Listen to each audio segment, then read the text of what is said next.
You arrive when stars still keep the hour. The pylons are black sails against a pale rind of sky, and the air is the kind that remembers night, but has started to think about light. A key turns before any bird volunteers a note. Oil breathes from a small lamp, sweet and a little nutty, and the flame makes a circle the size of a hand. In that circle, stone looks less like a wall and more like a story. You are here on the quiet side of famous things, when paint is only for the lamp to enjoy, and even echoes are polite. In a few pages of time, hands will wash in the sacred lake, seals and cords will soften, and a statue will dress for the sun. Bread will come hot from temple ovens, beer will tick in cool jars, and a water clock will count by drops, as patient as stars. For now there is just breath in the cold, bare soles on cool paving, and a door that knows who may lift its bar. Walk slowly. Look where shadow thins at the edges. The first action of the day is small and exact, and everything else will move. To its rhythm, a key turns where no bird has yet called. Stone holds its breath. In the dark, a bolt slides in a line you can feel in your bones. Straight and decided as morning. A door within the massive gate opens first. A human-sized leaf in a wall built for epics. The lamplight in the doorkeeper's hand has a calm mind of its own. It refuses drama. It finds the ground and paints a coin of gold on basalt, and that is enough to begin.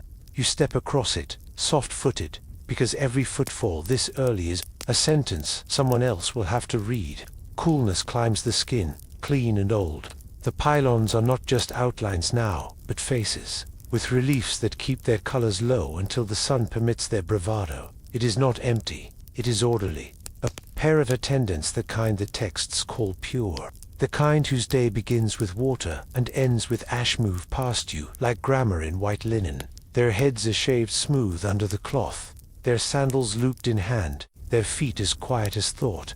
One carries a bundle of wicks and a jar. The other carries a keyring that could anchor a promise. The ring gives a small, official music. With every step, a sound like law deciding to be kind. Oil lamps bloom along a line of columns, one by one, as if the building were exhaling. They are shallow bowls of clay with a lip pulled to a spout, filled with oil that has the modest perfume of seeds crushed under patience. Wicks lie down and then sit up as flame takes them. The smoke is friendly, barely there. The way good advice is barely there when you already intended to be wise. Pillars wake like trees in winter. Their leaves are carved. Their shade is real. But the day will decide when greenness becomes true. The outer court listens without moving. Bas-reliefs that have shouted in festivals keep their voices folded. Any sound you make turns into velvet and comes back to you wearing slippers. Above, the sky lightens at the seam where east becomes a promise. It is the hour when wind has not chosen yet, when the desert holds its heat like a secret, and the river keeps its gloss under a sheet of night's last thinking. You are not the first to arrive. Only the latest piece in an arrangement composed yesterday and the day before and the century before. A boy walks with a broom of bundled reeds, brushing the path where visitors will come later, pushing sand back into the places sand prefers. A woman with a tray of small lamps sets them down near steps where feet will hesitate, and then counts them in a whisper you can't hear but you can trust. Someone checks a cord tied across a minor door, fingers finding the tiny seal impressed yesterday afternoon, nodding at the way the clay holds its memory. The first chant of the day is not a chant, it is the doorkeeper naming the locks. He touches them with his keyring, lifting each iron tongue like a teacher taking roll. His words are simple and domestic. This one, that one, the side bolt, the little latch that sometimes each answer is the same metallic syllable, honest and awake. This is how a great house avoids panic. It remembers its small parts every morning, and they remember it back. You are safe here. It's in the way the floor is swept toward the edges, the way lamps stand away from curtains, the way hands carry oil in jars with lips wrapped, not in cups that spill when you blink. It's in the way everyone looks down before they look up, measuring their steps so that God's house will not trip on human hurry. Slowly the court collects purposes. Two men carry a folded linen like a lake about to be poured. Linen has its own weather, crisp and cool, and it rustles with a voice that promises order. A basket arrives with small sealed jars. not for the tongue yet, but for fragrance later. You catch a thread of something sweet beneath the oil, a memory of resins that traveled with caravans and then learned the inside of an Egyptian bowl. The building smells like a kindly pharmacy, precise and generous. Above the pylons, stars decide which of them must surrender. One bright Deccan lingers low, and someone glances up at it the way a cook glances at a water clock. Time here is not argued, but observed. No watches click, no bells shout. A line stretched across the heavens, a bowl dripping in a dim room. The color of the east. These are the clocks, and all of them are reliable if you apprentice your attention. You notice how voices obeyed the place. The few words spoken are kept in the neighborhood of a murmur. Names are said whole. No nicknames at this hour. Doors receive palms on their wood before they receive keys, a greeting to the material that will have to work again today. When bolts move, the sound travels along the corridor and is understood by other bolts. It is a language of confidence, and the structure replies by being solid. A novice passes with a small pot of water and a cloth, tracing along the base of a relief where dust likes to pretend it is decoration. He does not scrub, he suggests. The dust takes the suggestion and leaves, and color beneath seems grateful. He has learned how to touch the past without inviting a scolding from the future.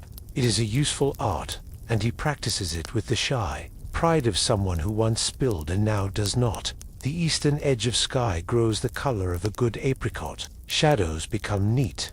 Birds consider trying sentences, and then decide to wait for permission. The keys in the ring are counted again, not because anyone doubts them, but because counting is a way of telling the day that you intend to help it go. Well, in a few minutes, different doors will require different hands, and seals will present their clever faces for inspection.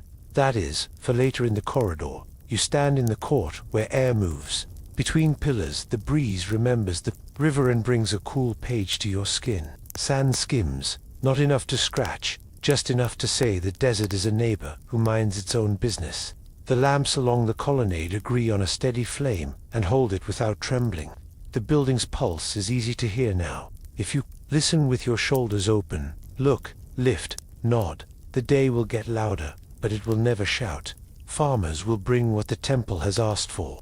Scribes will mark down what the temple has received. Musicians will shake the sound that means we see you, and a door deep inside will open to a room where light is kept on a throne-sized scale. All of that is waiting in these quiet minutes, like a folded garment, learning your warmth.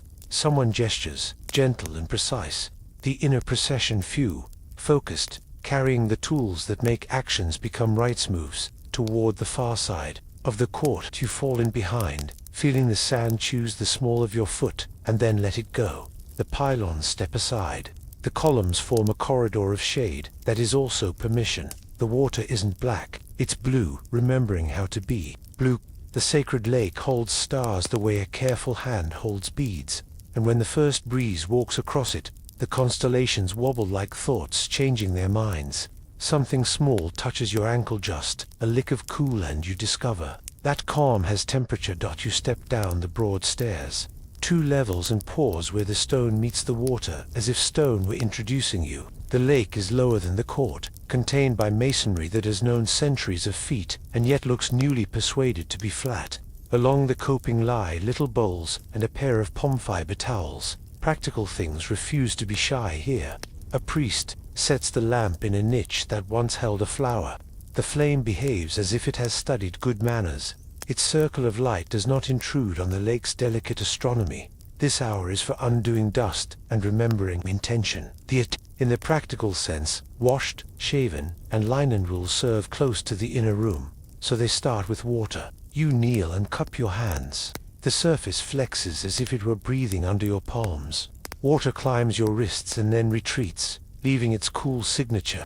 Nearby, a bowl rests with a white grit that looks like crushed shells. That, the older man says softly, is natron. He calls it a salt that is also a stone, a dry water that convinces oils and sweat to reconsider their choices. You sprinkle a little into your palm and feel the fine crunch, not sharp, just resolute, a dust that turns slippery when asked. Washing is measured, not theatrical. Hands first, because hands will touch lamps, wicks, door bolts, linen, maybe even the base of a throne, then the face, jawline, scalp, with water that wakes without arguing. The smoothness of the shaved head is part cleanliness, part uniform, part reminder that vanity rests when duty rises. Scholars debate the exact formulas and sequences, but the shape of the morning is consistent. Wash, anoint, dress, speak, carry. You pat a little natron along the wrists and rinse, and the skin squeaks the way new linen squeaks between fingers. Clean is a sound as well as a feeling. Lotus opens on the far edge, white and the color of peaches, depending on the house of the garden. A boy moves along the bank to gather to blooms, and only two, because more would be waste, and this is not a morning of boasting.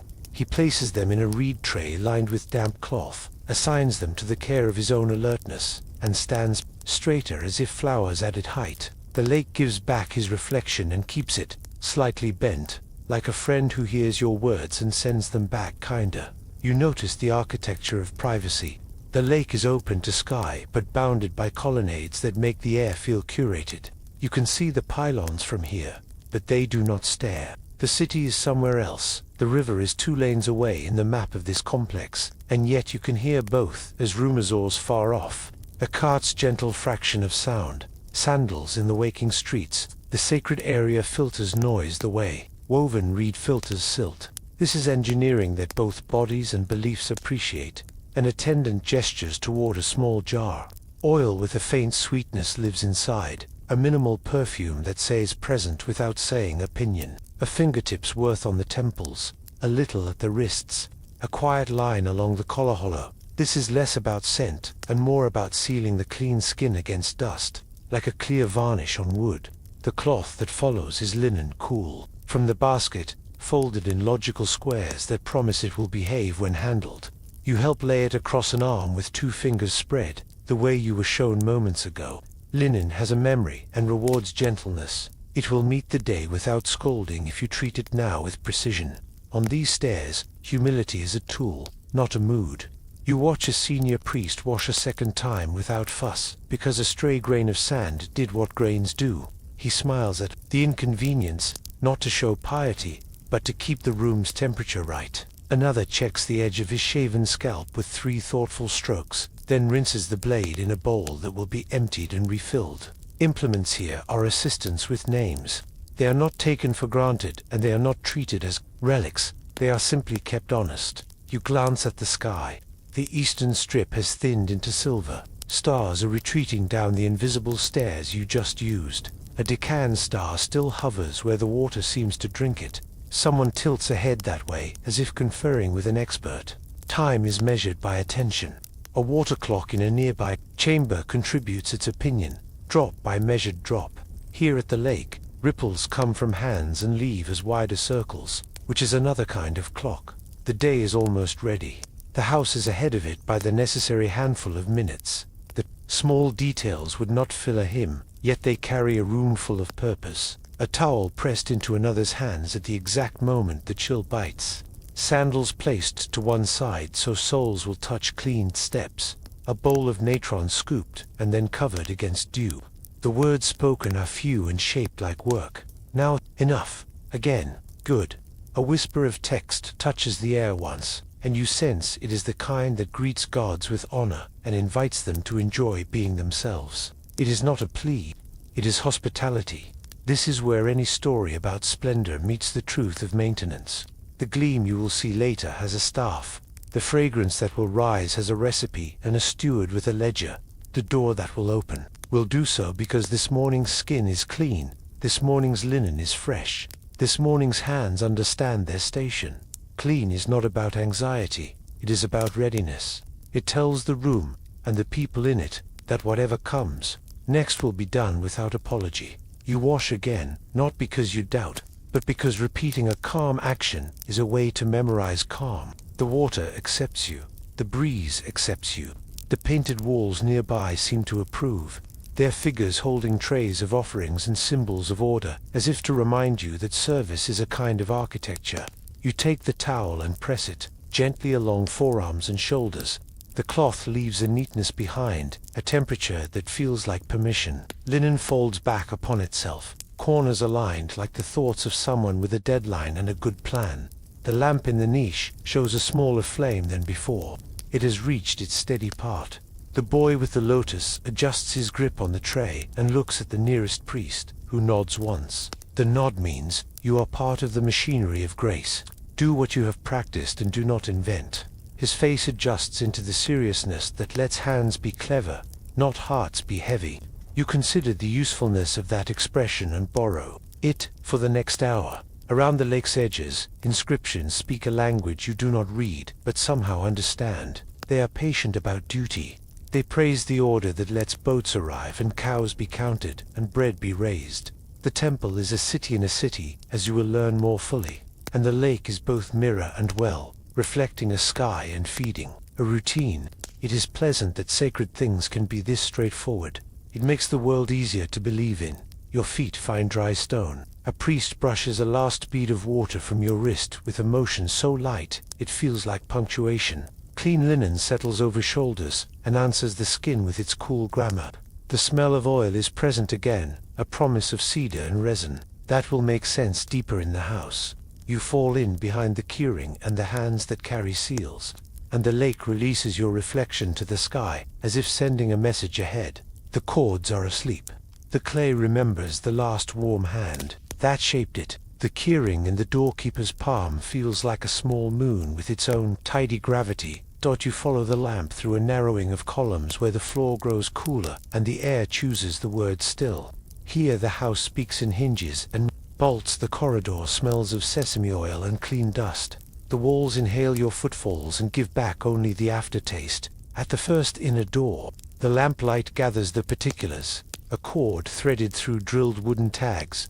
A clay lump pressed over the knot. An oval stamp impressed like a signature without ink. The doorkeeper tilts the seal toward the flame, not to admire it, but to interrogate the edges for the small dishonesty of a lift and replace. He nods. The scribe, who has brought his reed and a chip of limestone like a friendly page, notes the hour by the sky's throat color and writes the quiet verdict, intact. The cord is rough, the way good rope is roughenest, fibers that say where they came from. The doorkeeper touches the clay as if it could wake hurt.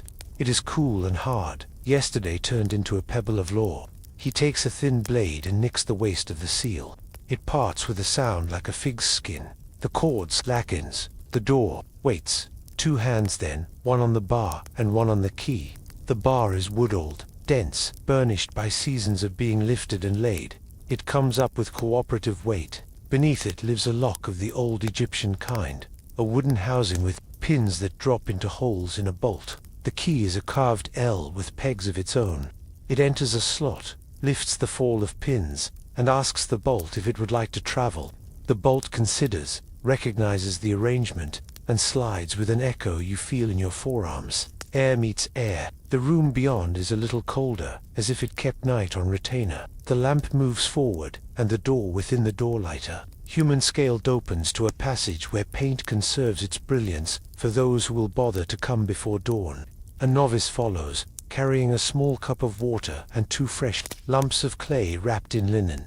He is the day's promise that what is opened will be closed.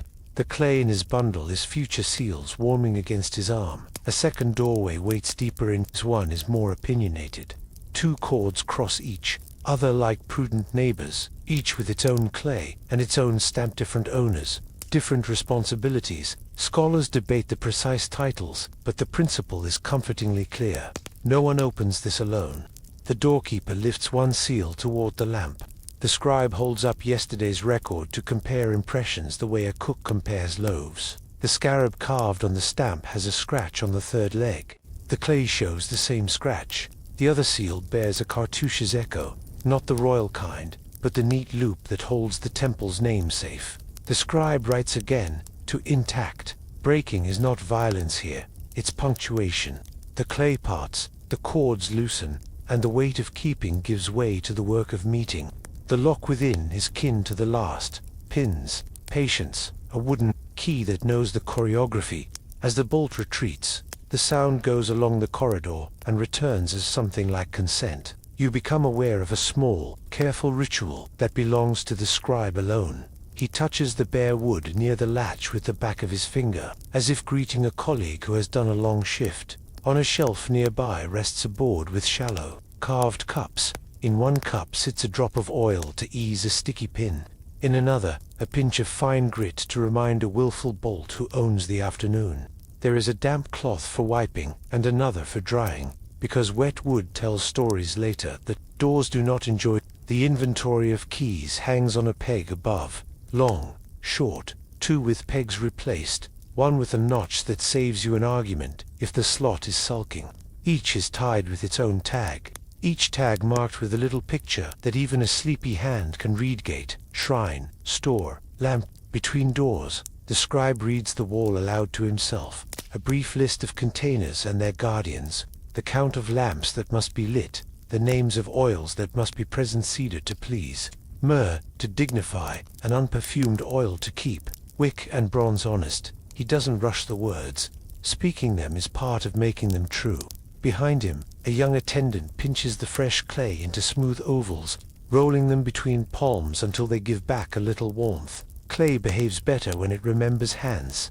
At the threshold of the sanctuary's antechamber, the doorkeeper pauses. His keys are ready, but useless without witnesses. He waits until eyes meet eyes, and the scribe lifts his reed. He speaks the formula that is less spell than statute, found sealed, opened in concord, entered with clean hands. It is the opposite of panic. It is a house reminding itself what kind of house it has decided to be. Inside the lintel, the world turns down a notch. Paint glows as if lit from the animal it represents. The whole corridor is breath held politely in a museum. You do not walk faster, you walk narrower, shoulders within themselves, so that the place will not have to excuse your shape. The lamp finds a panel of blue where stars have been taught to stand still. The oil flame grows small and steady, as if listening for directions. The last door before the naos is a box that guards a box. Its seals carry older designs. One is stamped with a scarab, whose lines are soft from generations of clay and washing. The edges of the impression are crisp today, as if the stamp has enjoyed a recent bath in water, scented with something that knows how to flatter wood. The scribe's note now includes the Deccan star that has just sunk, a way of fixing the moment. Into the agreed map of the sky, the doorkeeper tests the bar with his knuckles. Wood answers wood with a mellow vowel. Breaking the final seals feels like untying mourning. The cords fall away. The key with the longest shank takes its place in the slot and nudges the pins into attention. The bolt moves the way a well-fed cat moves without apology, certain of its welcome. You hear the echo in your chest. The scribe writes a simple word, opened. There is a pause long enough to teach patience again. The lamp is lifted. The doorkeeper breathes once like a man who will now keep breathing for the length of a rite. The novice with the clay shifts his weight, ready to become afternoon. The corridor leans inward, interested. The wood knows which way to swing and begins dart. The figure in the dark is not asleep. It is a room's memory given a body. Yet the first impression feels like sleep lamplight at the cheek. Shadow pooled at the feet, a hush that asks for a beginning.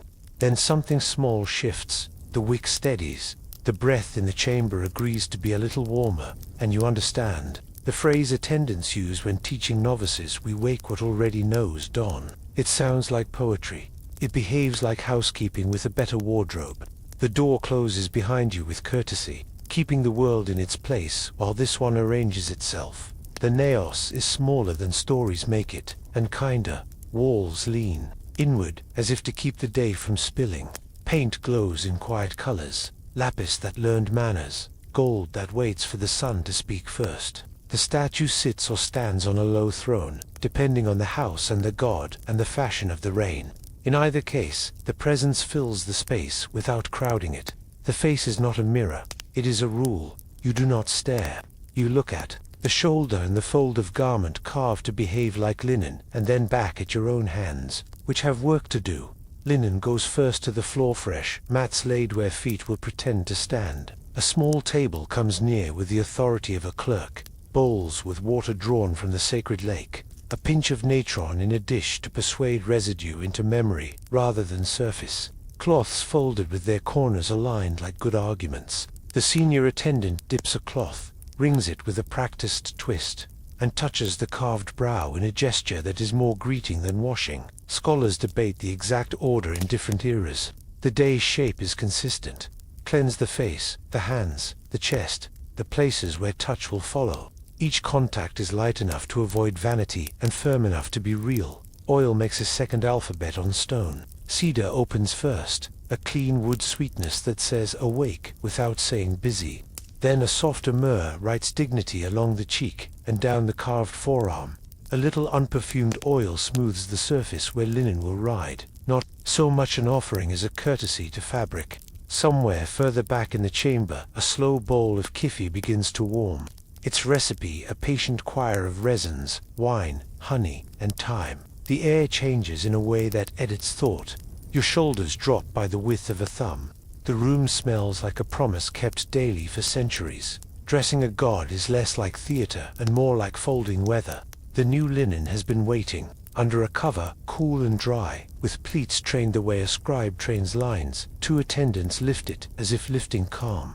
The cloth goes over the statue's shoulders and down, the fall guided by fingertips that have learned to listen. There are ties hidden at the back where human fingers can tie and human eyes will forget. A sash finds its place, not tight, just exact. If a collar is required by the season, a band of colored inlay that knows how to borrow light, it is set, like a sentence that ends gently. The crown or headdress is checked, not for sparkle, but for balance.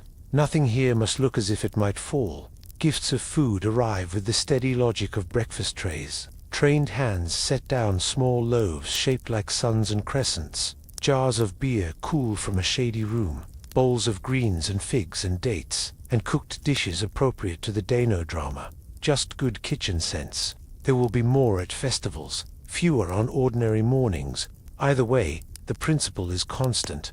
The god takes the essence. The substance remains to serve the house and the hungry. Later, after the rite concludes and registers not, the offerings will be redistributed staff first, then those waiting at gates, because the point of nourishment is not to sit still. Incense is the joining of air and intention. A pellet of kifi meets the ember and becomes a ribbon that writes its name on the darkness. It finds the carved face, touches the brow, becomes a bridge between carved and breathing. The senior attendant moves the burner in small circles that would not impress a crowd and therefore impress you more. A second scent follows, sometimes cedar chips for strength, sometimes a pinch of frankincense for clarity. Smoke teaches the room to be one thing, not several, and the statue's features settle into their own definition. Short texts are spoken while hands continue to work. They are not shouted or secretive. They are kitchen volume, confident and kind. Awake in peace, one says. Be pleased with what is before you, says another. Someone offers mat, not a person now, but a small image or a feather that stands for order itself. The promise that scales will be fair, and boats will not lie about their depth. To offer order to a god is to admit that the people in the room intend to keep it afterward. These sentences do not beg. They state, the naos believes statements that are kept. The eyes of the statue, if painted to gaze, do not blink. You feel them anyway, in the same way you feel a doorway decide whether you may pass. The attendants check the fall of linen again, retie what needs retie, smooth a curl at a carved wig's edge, ensure a pendant reads as symmetrical even when the room knows no one is measuring. A thin layer of oil polishes the base where hands might pass later. The chamber's breath shifts. The first edge of daylight must be moving outside, because the gold leaf in a border begins to hold itself taller. Not all temples followed identical. Scripts, sources suggest regional habits played freely with a shared grammar, but this grammar repeats through centuries because it works. Clean, anoint, dress, offer, speak, and see that others eat. It is logistics with affection. The scribe at the back records the arrival of trays, the consumption of flame, the return of empty vessels. The list will join other lists and make a ledger that thinks in months and floods. When later the food moves from altar to pantry to people, the numbers will match, and dignity will have traveled with calories. You notice that nobody rushes the last gesture. The burner is raised one more time and tilted so smoke can greet the carved lips without showing off. The senior attendant's hand rests a moment on the base, as if on a friend's shoulder. The lamp is moved a finger's width left, so its halo makes the face gentler to the human eye. The door behind you has not quite closed. It waits at attention, letting words and warmth collect their meanings before the corridor resumes custody. Outside this chamber, ovens are already speaking in their own language, and jars are being lifted in cool rooms where beer understands its day. In minutes, light will find the courtyards. The inner door's seals will be remade with fresh clay that remembers these hands. But before any of that, the morning gains its voice. A reader clears a throat at the threshold, and Papyrus feels daylight in the fibers of its roll. The voice doesn't start loud, it starts true. One note, then another, as if a hill were learning to speak under snow.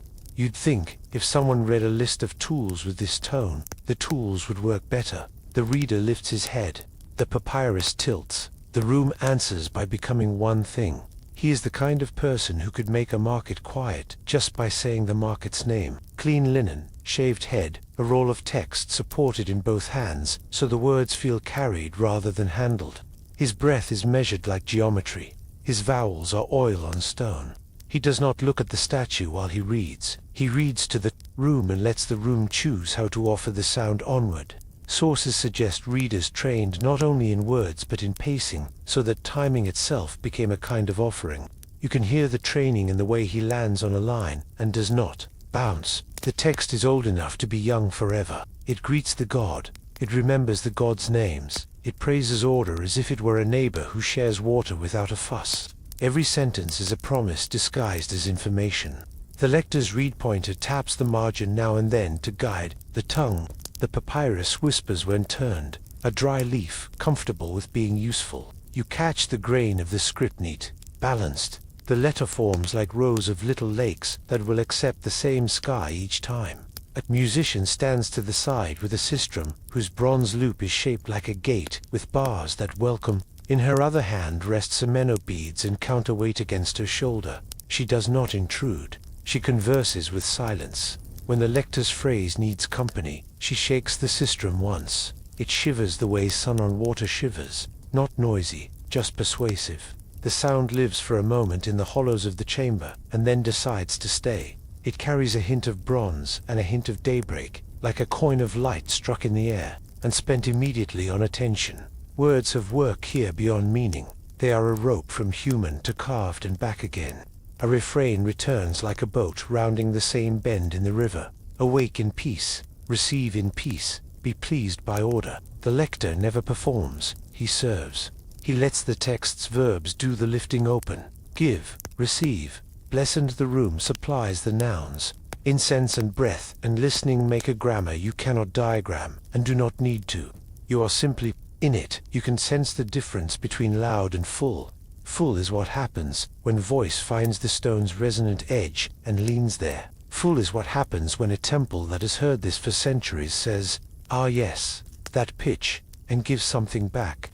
The reader knows these harmonics. He finds them as a baker finds the warmest patch in the oven and sets dough there. To rise, he puts a phrase where the right pillar will return it with a soft echo, and the phrase grows by the length of its return.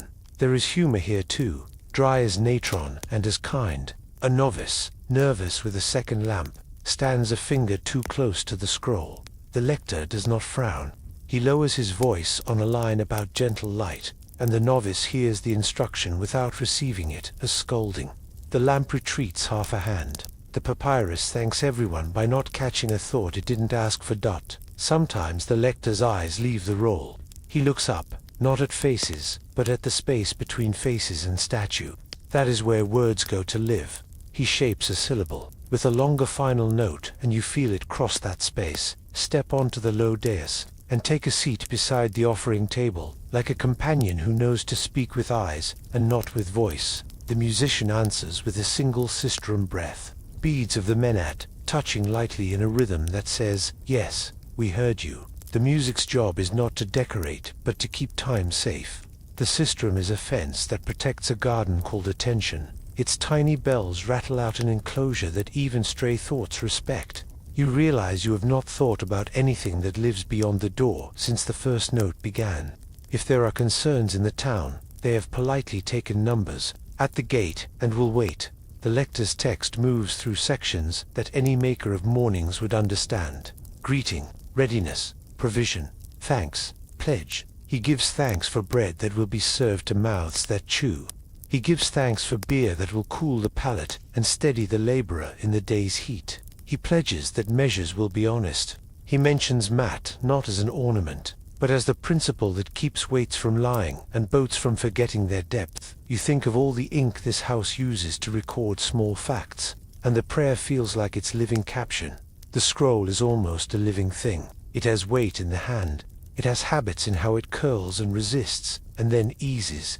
The lector lifts it to read a column lower down.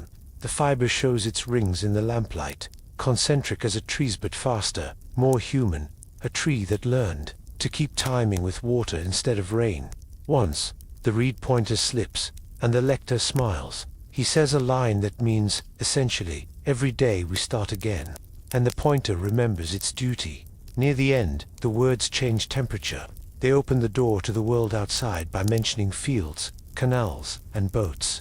The lector asks for fair floods and steady winds, not with panic, but with the equanimity of someone who has planted and harvested many times. He speaks of scribes keeping clear lists, of bakers who wake before bells, of doorkeepers whose seals will be recognized at dusk. The prayer becomes a network map drawn in sound. Where other houses might draw diagrams, this one uses sentences. The final phrase lands like a platter set on a table that never wobbles. The musician gives the sistrum one last inhale of brightness, and then rests it. The chamber feels taller for a moment, as if it had been slouching and just remembered its posture. The lector closes the scroll without hurrying. He touches the edge to his brow, not as worship, but as habit. Books are bridges, and deserve a nod when you cross them. The attendants move, and the room changes job from listening to preparing. Mats are lifted. The oil cup is capped. The lamp steps back from the pedestal to its shelf.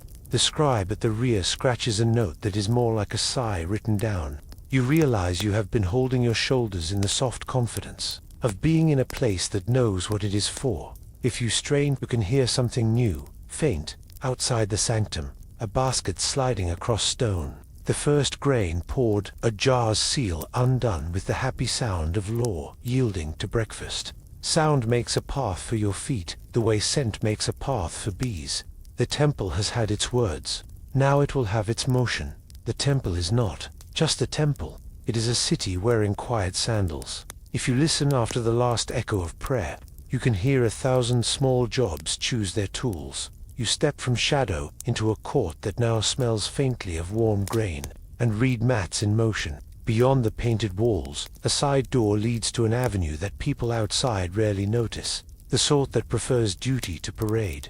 Here, everything has a place and a person who knows that place by feel. A woman walks past with a basket on her hip. The basket is older than the season and younger than her hands. The wicker creaks, respectful and busy. She turns toward a doorway where numbers live, and you follow because numbers, today, are a kind of incense. The scribe at the tally wall does not stand taller than anyone else, but the wall makes him seem taller. It is a plastered surface with lines neatly ruled, an abacus that prefers ink. Astraca broken bits of pottery sit in piles like tidy thoughts, each carrying a day's fragment. 2 loaves to the lamproom, a jar of oil sealed and sent, 3 baskets of onions for the kitchen near the north court. He writes in a script that likes order, 1 reed sip at a time. When a jar arrives, he notes its sign, the kind that shows shape and count at a glance. A seal is pressed and pops off with that contented sound you recognize now. Law yielding to use, not to carelessness. Beyond, the granary lanes open like shelves in a gigantic cupboard. Mud brick silos rise with ramps curving around them, and men climb a steady rhythm, bodies remembering the day's steps the way mouths remember a favorite blessing. Grain slides in a golden hush, each pour making a small river that forgets yesterday's path and finds today's. At the bottom, another scribe weighs measure against measure, a basket's mouth tested against a standard that has traveled no gossip since its last blessing. This is how temples feed their people and their pages. Grain in, lists out, mouths matched to the lines. Rations, says a steward, not unkindly, and gestures toward a shaded alcove where workers come one by one. They receive measured grain and a tally mark. Sometimes a small loaf when the ovens are ahead. Sometimes a jar of beer depending on the calendar. Beer here is food that learned to be drink. It steadies hands, softens heat, and gives ordinary labor something to look forward to at noon. The measure is honest because honesty keeps buildings vertical. You can hear virtue as the scoop levels, the flat of the palm swiping away the heap's pride until the surface pretends to be water. A line of pomlog pillars marks the way to workshops. Woodworkers shave cedar into quiet curls that smell like the cool end of a story. Their benches hold clamps, pegs, and cords. Their vocabulary is patience. In the next room, a metalworker warms bronze until it listens, then persuades it into lampstands and hooks and hinges that will later keep the sanctuary's doors from telling lies. A potter turns and turns, hands teaching clay the circle it already wanted to be, his foot marking time in a wheel's low heartbeat. Nothing here is glamorous. Everything here is proper. There is a garden inside the walls, which feels like a kindness and also like a plan. Date palms hold their quiet crowns. Sycamore gives shade that smells faintly of milk. Papyrus drinks shallow and tall.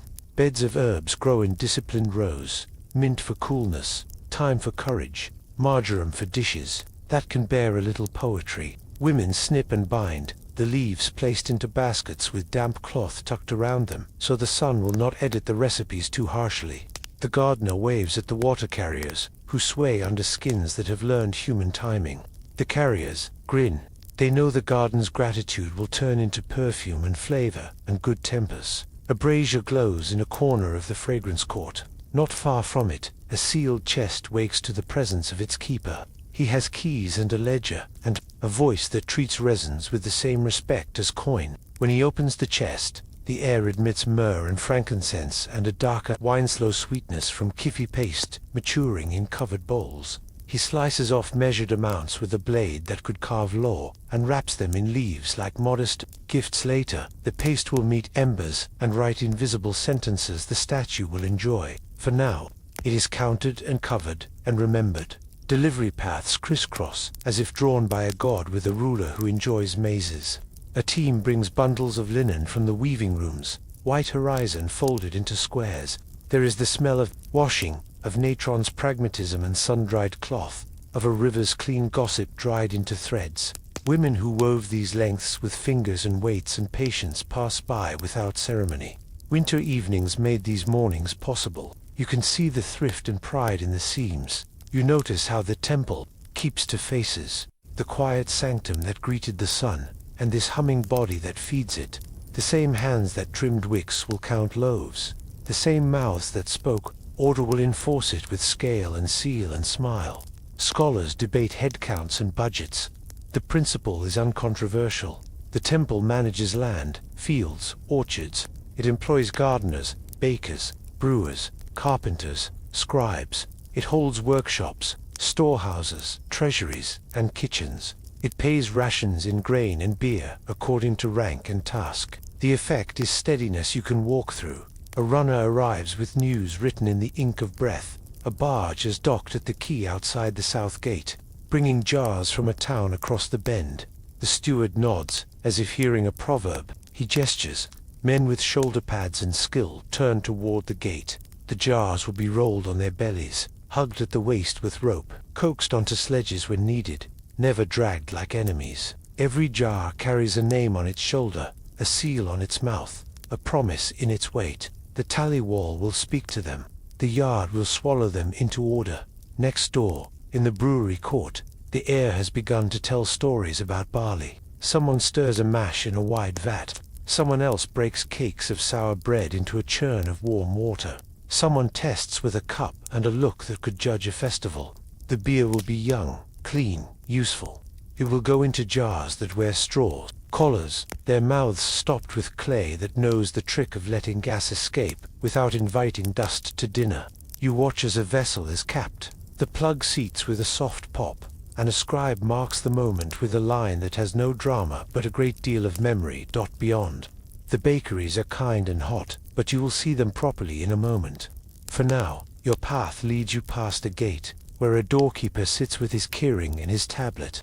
He knows who may take tools out and who must bring them back. He knows which storeroom today feeds the lamproom, and which feeds the people who scrub floors until they reflect sky. On the lintel above him are carved warnings in a language that chooses dignity over threat. They say, in essence, do your job. Let the house be the house. You rest a moment on a cool bench under a frieze of processions. Figures carry trays, pots, standards, little shrines on poles. You understand now that the relief does not exaggerate. The temple is a procession even when it stands still. It moves thing to thing in a choreography practiced until no one notices the steps, only the ease. The house's beauty is not a disguise for wealth. It is wealth arranged into care. A novice appears with a reed tray, and on it are 2 small cups and a wedge of bread so fresh it has not decided what shape its steam will be.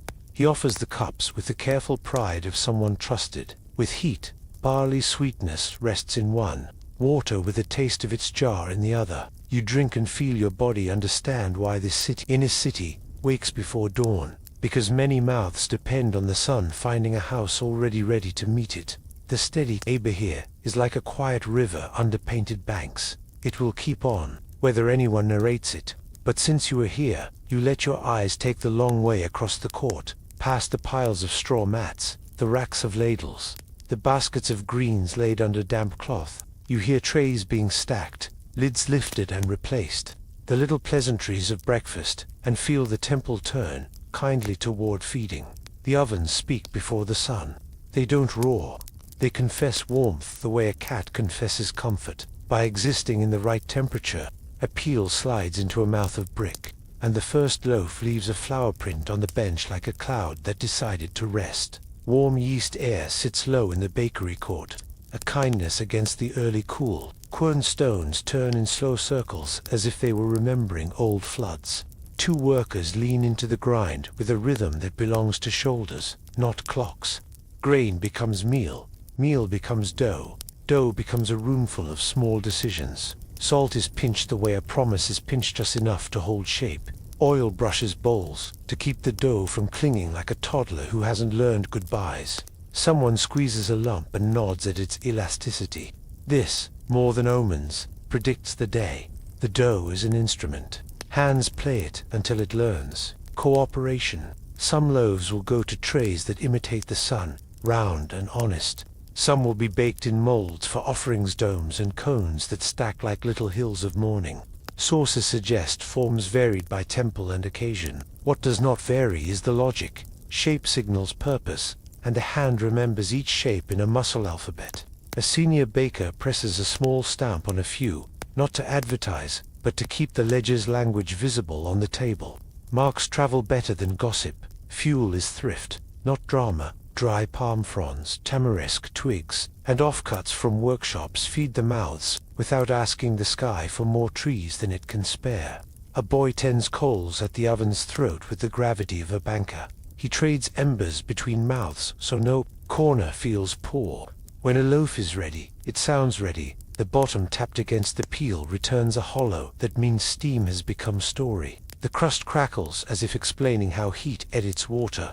Reed trays whisper across benches, the sound like grass thinking of wind. A woman dusts a tray with flour so the next batch will lift without complaining. Another wipes a bench with a damp. Cleanliness here is not anxiety, it is speed. Tomorrow, loaves played a cool, their skins shining with a last breath of oil. A line of little suns becomes a line of little moons as shadows shift over them, while bread rises and settles. The brewery next door writes its own morning. Barley mash steams in a wide vat, and the steam holds a note of sweetness that makes a body feel companioned. Cakes of malted bread, yesterday's intention, baked for today's purpose, break apart under wooden paddles to give the yeast its stairway. Warm water listens. Souring from the last batch is invited like a friend who tells better jokes each time he visits. The mash thickens, then loosens, then finds the middle patience likes. A brewer squints at a cup and lets a little run down the inside like a painter checking viscosity. He nods, adds a handful of crushed dates to encourage a cheerful ferment, and covers the vat with cloth that was once linen and is now wisdom. Later, the liquid will travel through a strainer basket into jars. Jars will wear collars of straw and clay stoppers that let gas escape politely. No one wastes sparkle on waste. They ask the jars to settle, and the jars settle. Beer here is breakfast that learned to be a drink. It cools, it steadies, it makes heat almost flattering. Rations will be set by rank and task, a fact as solid as the oven floor. Bakers, brewers, sweepers, scribes all have measures. On ordinary mornings the trays for the inner rooms take the best shapes and a steady portion of beer. The rest go to kitchens and staff. On festival days, the counts go bright. On quiet days, they go neat. The steward reviews his tablet, each symbol a mouth that must be pleased. Musicians, lector, doorkeepers, doormen at the outer courts, gardeners, hostlers, for the temple's beasts. Fairness keeps hands quick. A girl carries a reed brush, as if it were a feather granted by Matt. She sweeps flour back into the big bin with a series of swishes that sound like someone soothing a horse. The floor becomes safe for feet. The air clears, and the room feels intelligent again. A baker reaches up to the shelf for a bowl of sesame oil and greases a pan while recounting with absent affection the story of an oven that once sulked all winter. The oven, having matured, behaves today with a musical hum. Trays for the offering. Rooms receive their strict adornment. 2 little suns, 1 small crescent, a bowl of greens, a dish of figs, 2 cups of beer capped with flowered lids to keep out dust and flies. The combinations shift with the calendar but remain cousin to each other. A scribe checks the set with a look, not a speech. He dips his reed in ink and draws a brief line on his ostrakon. Trays to inner, number as spoken. He also marks the beer jars by scratch on clay. This one to the sanctuary table, this one to the lector's room, this one to the kitchen of bread. Most of the bread is ordinary in the most honorable sense. It will go in slices to hands that sweep, scrape, carry, chant, calculate. Some loaves are saved for those waiting outside, the old, the traveling, the ones whom the temple prefers to greet with food rather than speeches. The leftover after the rite is not leftover. It is downstream. Redistribution is a practice first and a proverb second. Between bakery and brewery runs a narrow path that knows more feet than any procession route. On its wall, a faint grease line testifies to thousands of elbows, a kind of human patina that says the place has been well used and loved without anyone saying so. A novice passes with a tray, and you see your reflection tremble on the surface of a cup. He steadies his hand by finding a breath that matches the oven's draft, a mature trick. Now the best minute. The first carry to the inner court. 2 attendants take a tray each, shoulders level, eyes soft on the path. The fragrance of warm loaf walks ahead like a polite herald. The beer jars glug once, and then accept silence. A door that recognizes the hour opens with assured modesty.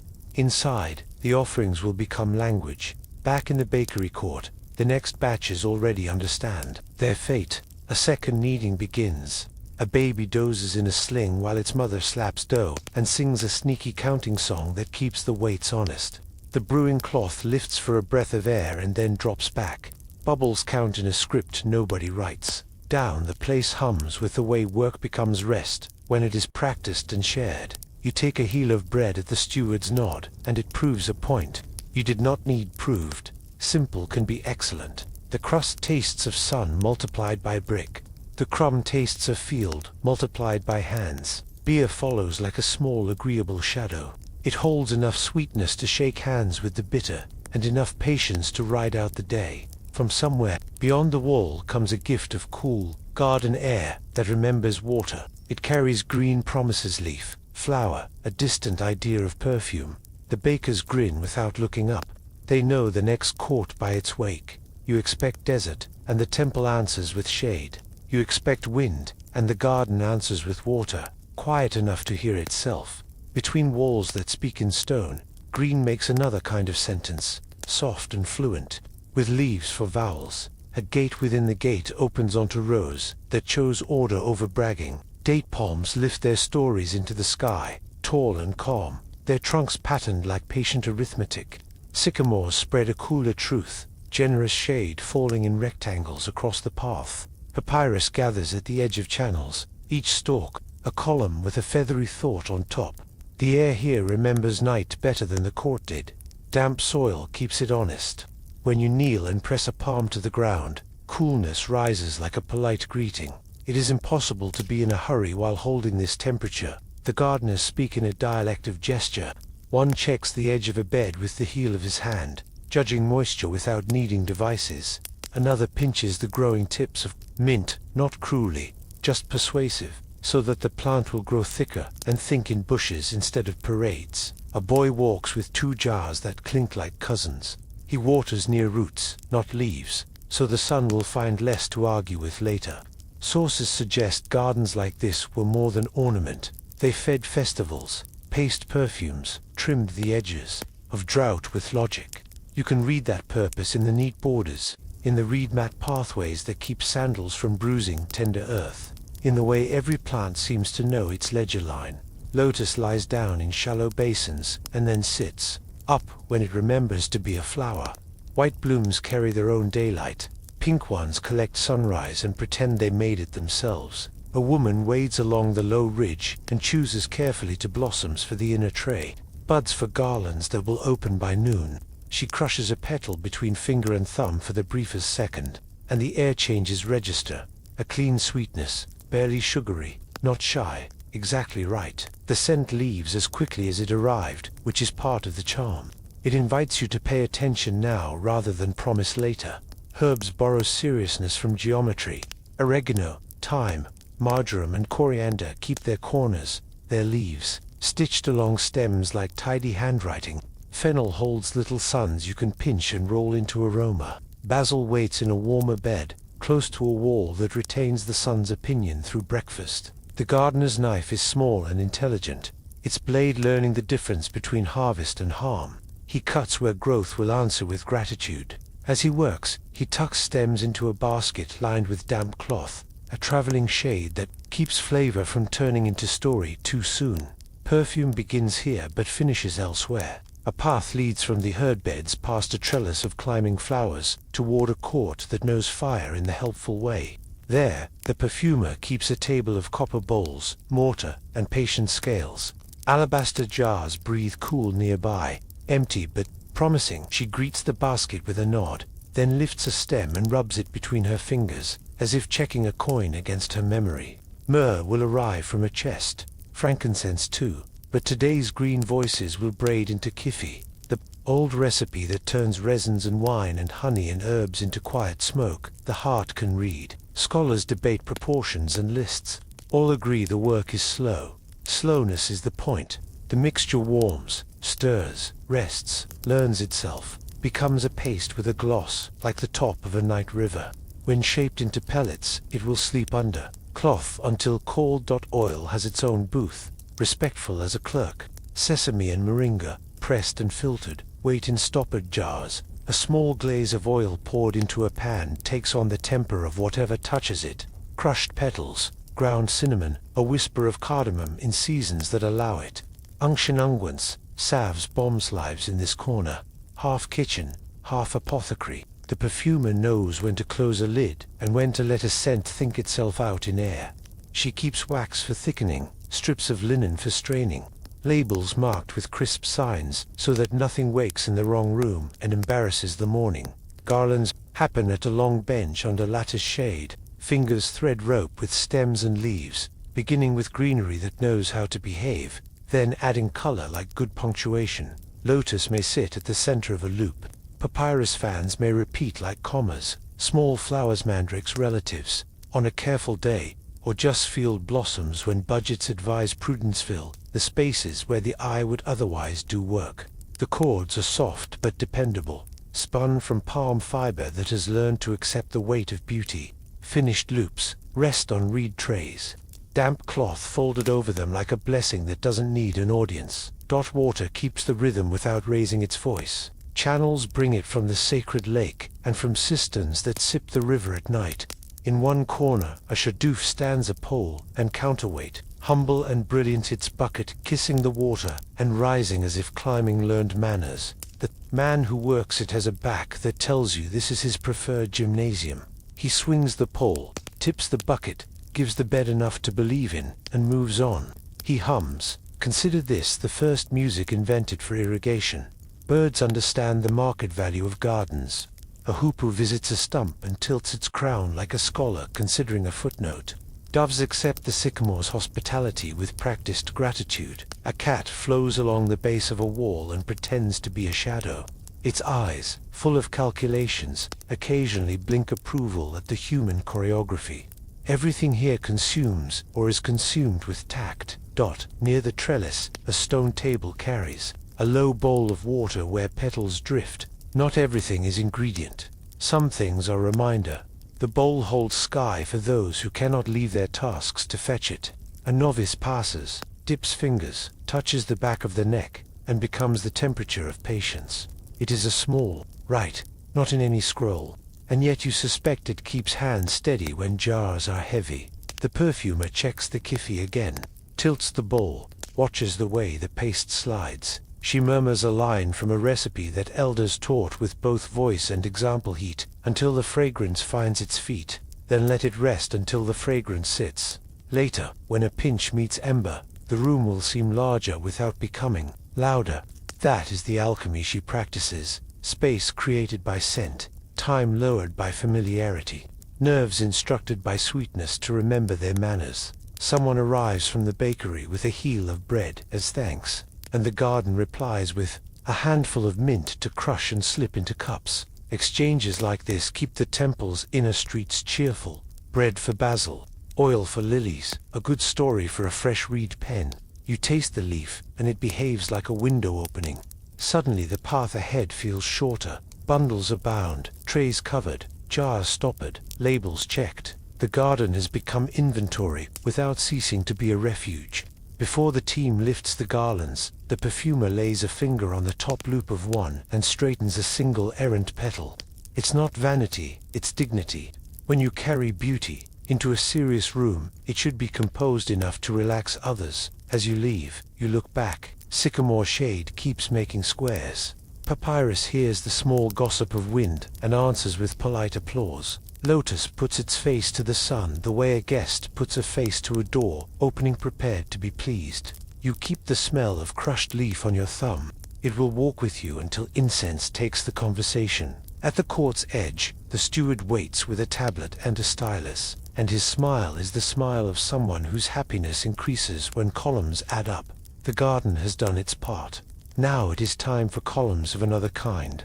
The wall already knows columns. It waits with lines ruled in faint red, the way a garden waits with furrows before seeds.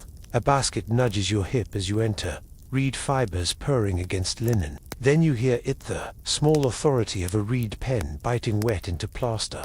A sound like rain deciding which street to bless. The tally wall is a quiet theater.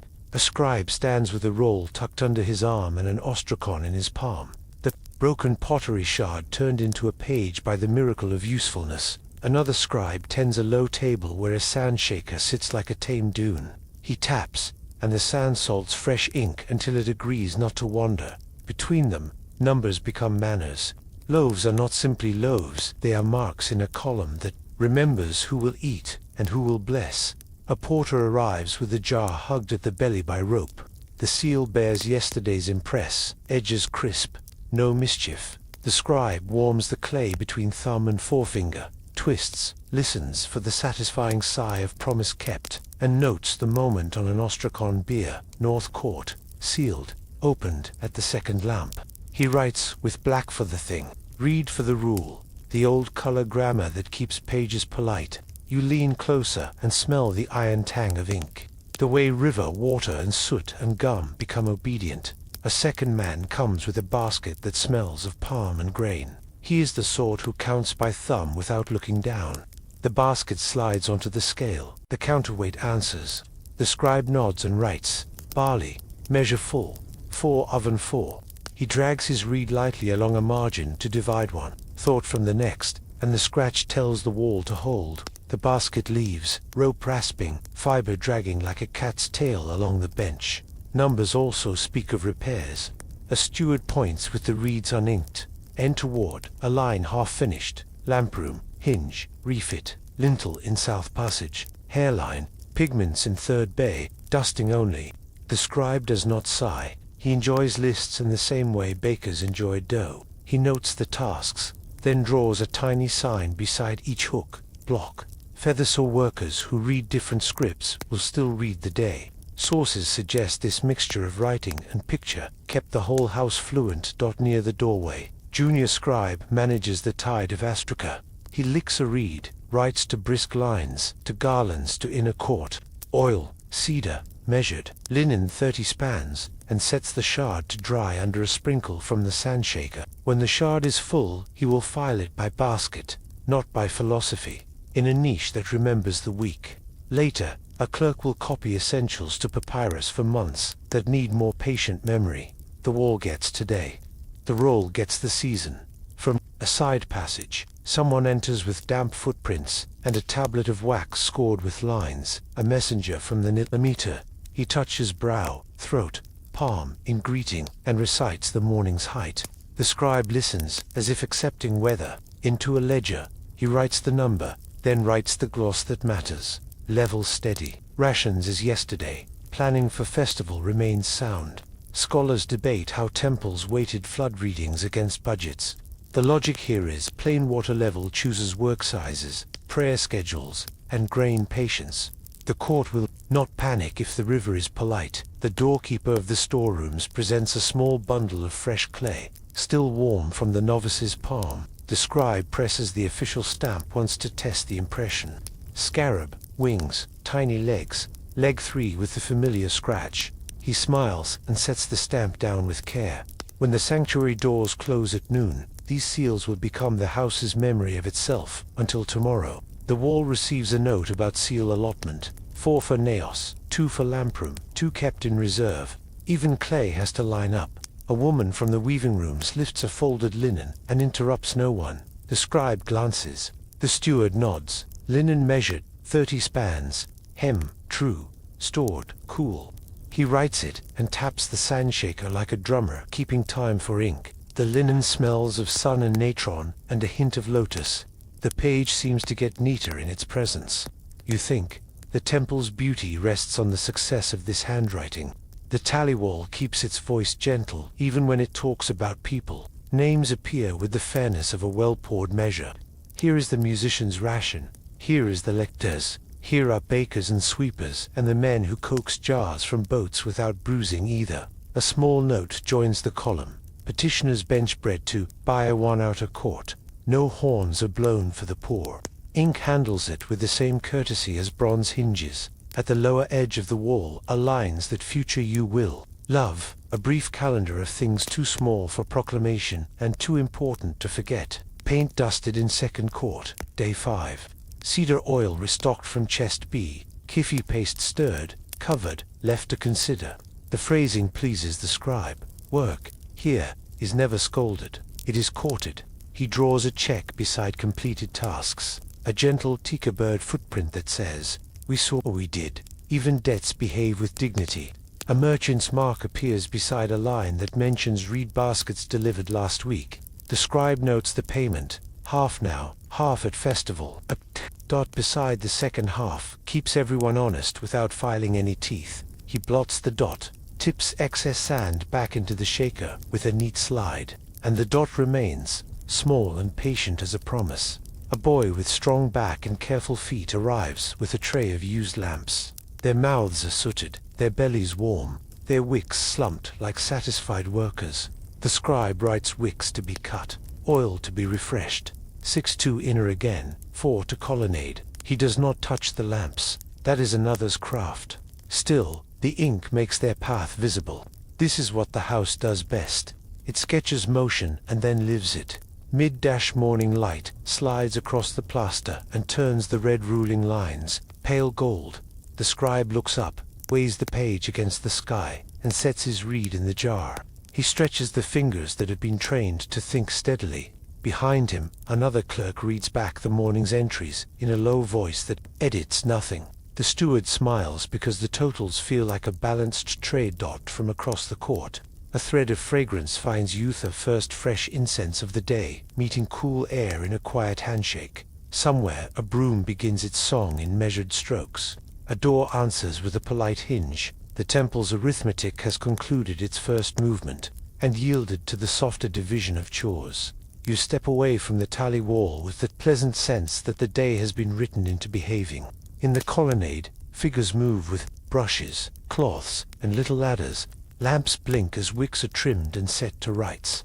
Somewhere, the sistrum will sound again, not as performance, but as punctuation for tasks. The cleanest sound in the world might be a wick being believed. In again, it's the smallest haircut, a quiet snip that persuades flame to be round and polite. Beside you, a tray holds shears, a slender pick, a spoon with a beak for oil, and a cloth that has known soot and survived. Each lamp is a shallow bronze boat with a throat for the wick. The boats have traveled a long night, and now report for grooming. You lift a lamp and feel last hour's warmth stored in the metal like a good memory. The wick is mushroomed, a little proud from doing its job. A trim turns it from boast to promise. The flame returns calmer, less smoke, more light. A tiny curl of char lands on the tray and becomes yesterday. The lamp breathes easier. Frankly, so do you. The attendant across from you nods without looking up. The way professionals say yes to other professionals, while the work continues. Oil matters. Cedar scented for occasions, plain and steady for corridors. A faintly perfumed blend in the sanctuary, where attentiveness is a virtue. The spoon's beak pours just enough into each mouth. More would invite carelessness, less would scold the afternoon. Lamps along the colonnade line up like a sentence that will never end in a shout. A boy follows with a pomfiber cloth, wiping bases and lips so soot won't learn the trick of migration. This is housekeeping with theology. Order, that happens to glow. Open flame teaches humility. Sand sits ready in shallow jars along the walls, a quiet insurance policy. A covered pot of water keeps to the side, because water and bronze are friends only when someone is choosing the conversation. No lamp is placed where linen will forget itself. No wick is left long enough to invent opinion. Curtains near doorways are looped and tied, so fabric won't lean in to gossip with fire. The regulations live in people, not just tablets. They speak through hands that have learned to avoid stories no one wants to tell. Sweeping begins at the edges, the way dawn begins at the horizon. Reed brooms whisper in even strokes, a sound that could put a child to sleep if children were allowed this deep. Each sweep gathers dust into small weather, then carries it toward baskets that make no fuss about hosting. Rushes underfoot are fresh enough that they still remember water. The new layer smells faintly of river and sun, as if the court itself had bathed. The floor becomes the kind of clean that looks unremarkable until you feel your shoulders loosen.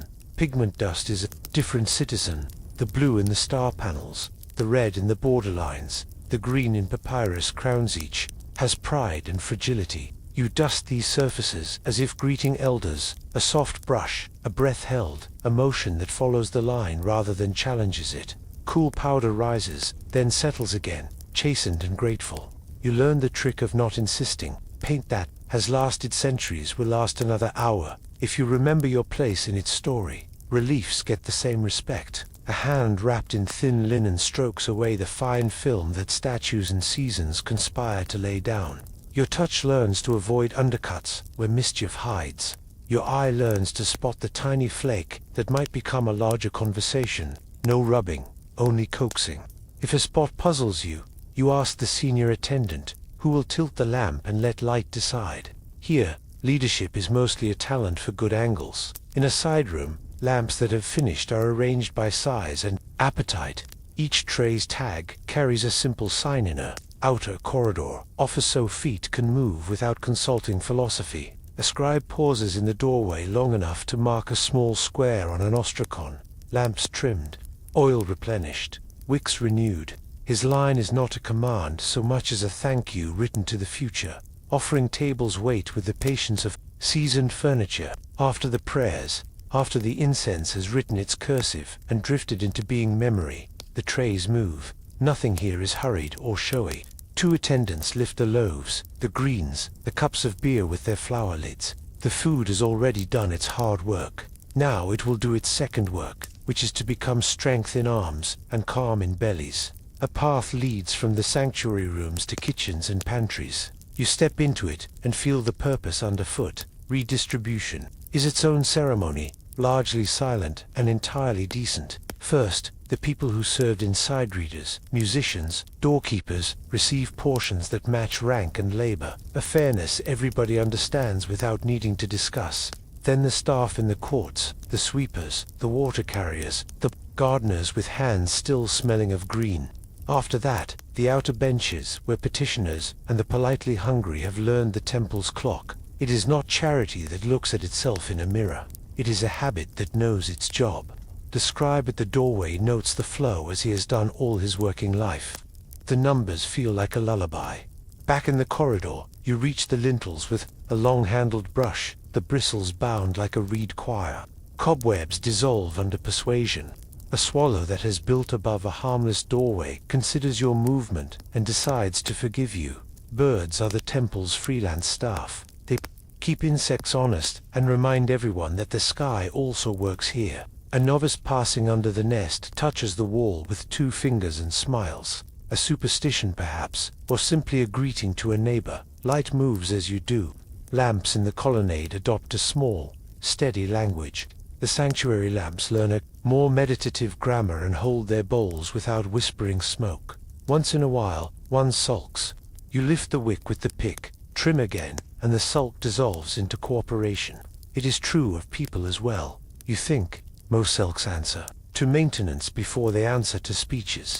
The floor reads like a map when it is clean. The worn stones show where processions favorite their turns, where petitioners pause, where water carriers balance the curve of jars. You sweep toward those arcs, and the room acquires the tidy past of its own footprints. In a corner, a low bench invites a brief sit to let sweat become less dramatic. You do, and the bench shares its cool into your bones. Rest here is not laziness. It's fuel replacement in a well-run system. Somewhere, a door murmurs closed and a bar settles, a sound you felt earlier but hear differently now. It sounds like a sentence, completing with a period that respects the paragraph. Seals will not be remade until noon, but the house likes to practice its closure, the way singers rehearse their cadences before the audience sits down. You return, a tray of trimmed lamps to their posts, and notice how the gold leaf along a nearby border suddenly looks less like metal and more like obedient light. Dust and soot had been editing its grammar. Now its phrases are clear. Maintenance is invisible, until it isn't, and then everyone pretends not to notice, because noticing would make it boastful. You permit yourself a small inward grin, and move on. An attendant near you brushes the base of a column with a circle gesture, careful not to let grit scratch the smooth. He hums the end of a phrase the lector used earlier. The way people hum, while folding sheets, the tune fits. The temple listens and agrees not to echo. Echo is for prayer, not for bristles. A novice, sleeves rolled, lifts a lamp and hesitates. You take his hand not to correct, only to guide and show the angle that avoids drip while the wick drinks. He nods, commits the feel to the ledger of his arm, and will never ask that question again. The lamp's flame sits like a pupil that has understood the assignment that by late morning the courts feel more themselves than they did at dawn. Everything is slightly brighter, without being louder. The smell of oil has become background grace. The floors offer a small sheen where the broom has concluded an opinion. Reliefs look as if they just woke from a good dream. In a passage near the sanctuary, a bowl of water catches a thin line of sun and throws it onto the ceiling as a wobbling coin. People smile at the coin in the private way, good workers. Smile at tiny bonuses. You pause and realize that the day's heartbeat is settled into a measured pace you could follow with your eyes closed. Tasks speak to each other across rooms. Lamps promise to last until noon. Brooms lean like satisfied elders. The last of the offering trays passes toward kitchens where steam remembers what to do. Somewhere deeper, a soft, measured dripping begins to dress the silence in timing.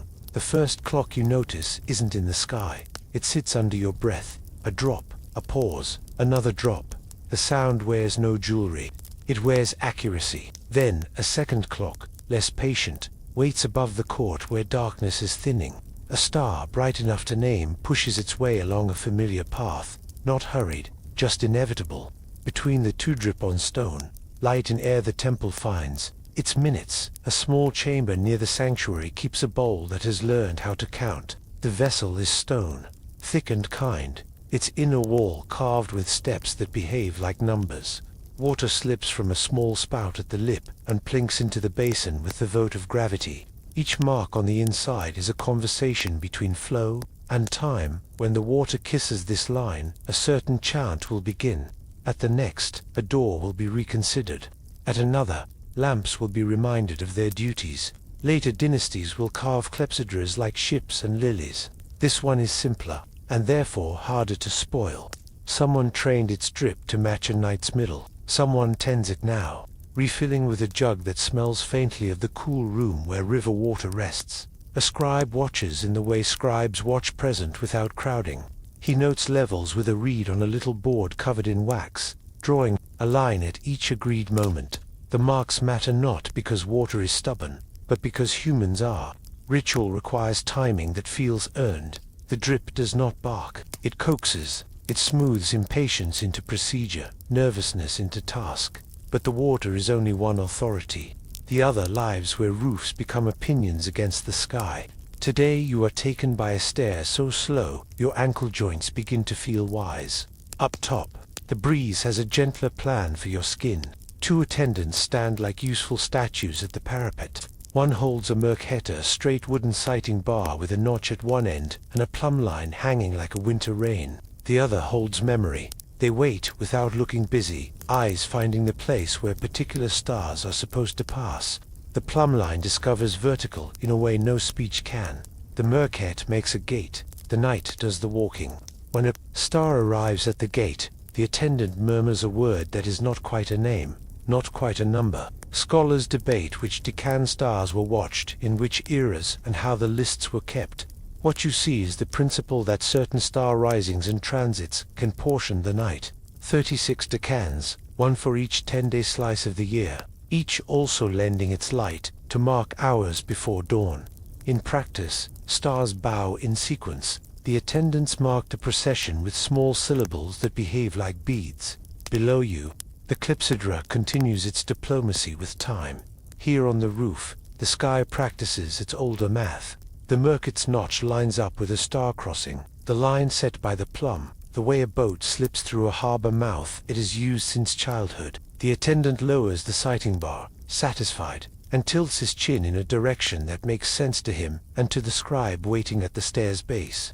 The scribe scratches his wax and hums a line that will later look, to someone reading back, like a poem titled How Morning One. This is the polite revelation. They did not need watches to be punctual. They had patience and agreements. They had the rising of Dickon stars, as our bells nobody had to wind. They had water that can't hurry, marking scenes the way a stage manager calls light cues, and they had practice. Ritual depends less on gadgetry than on rehearsal that survived into habit. You are, unexpectedly, reassured.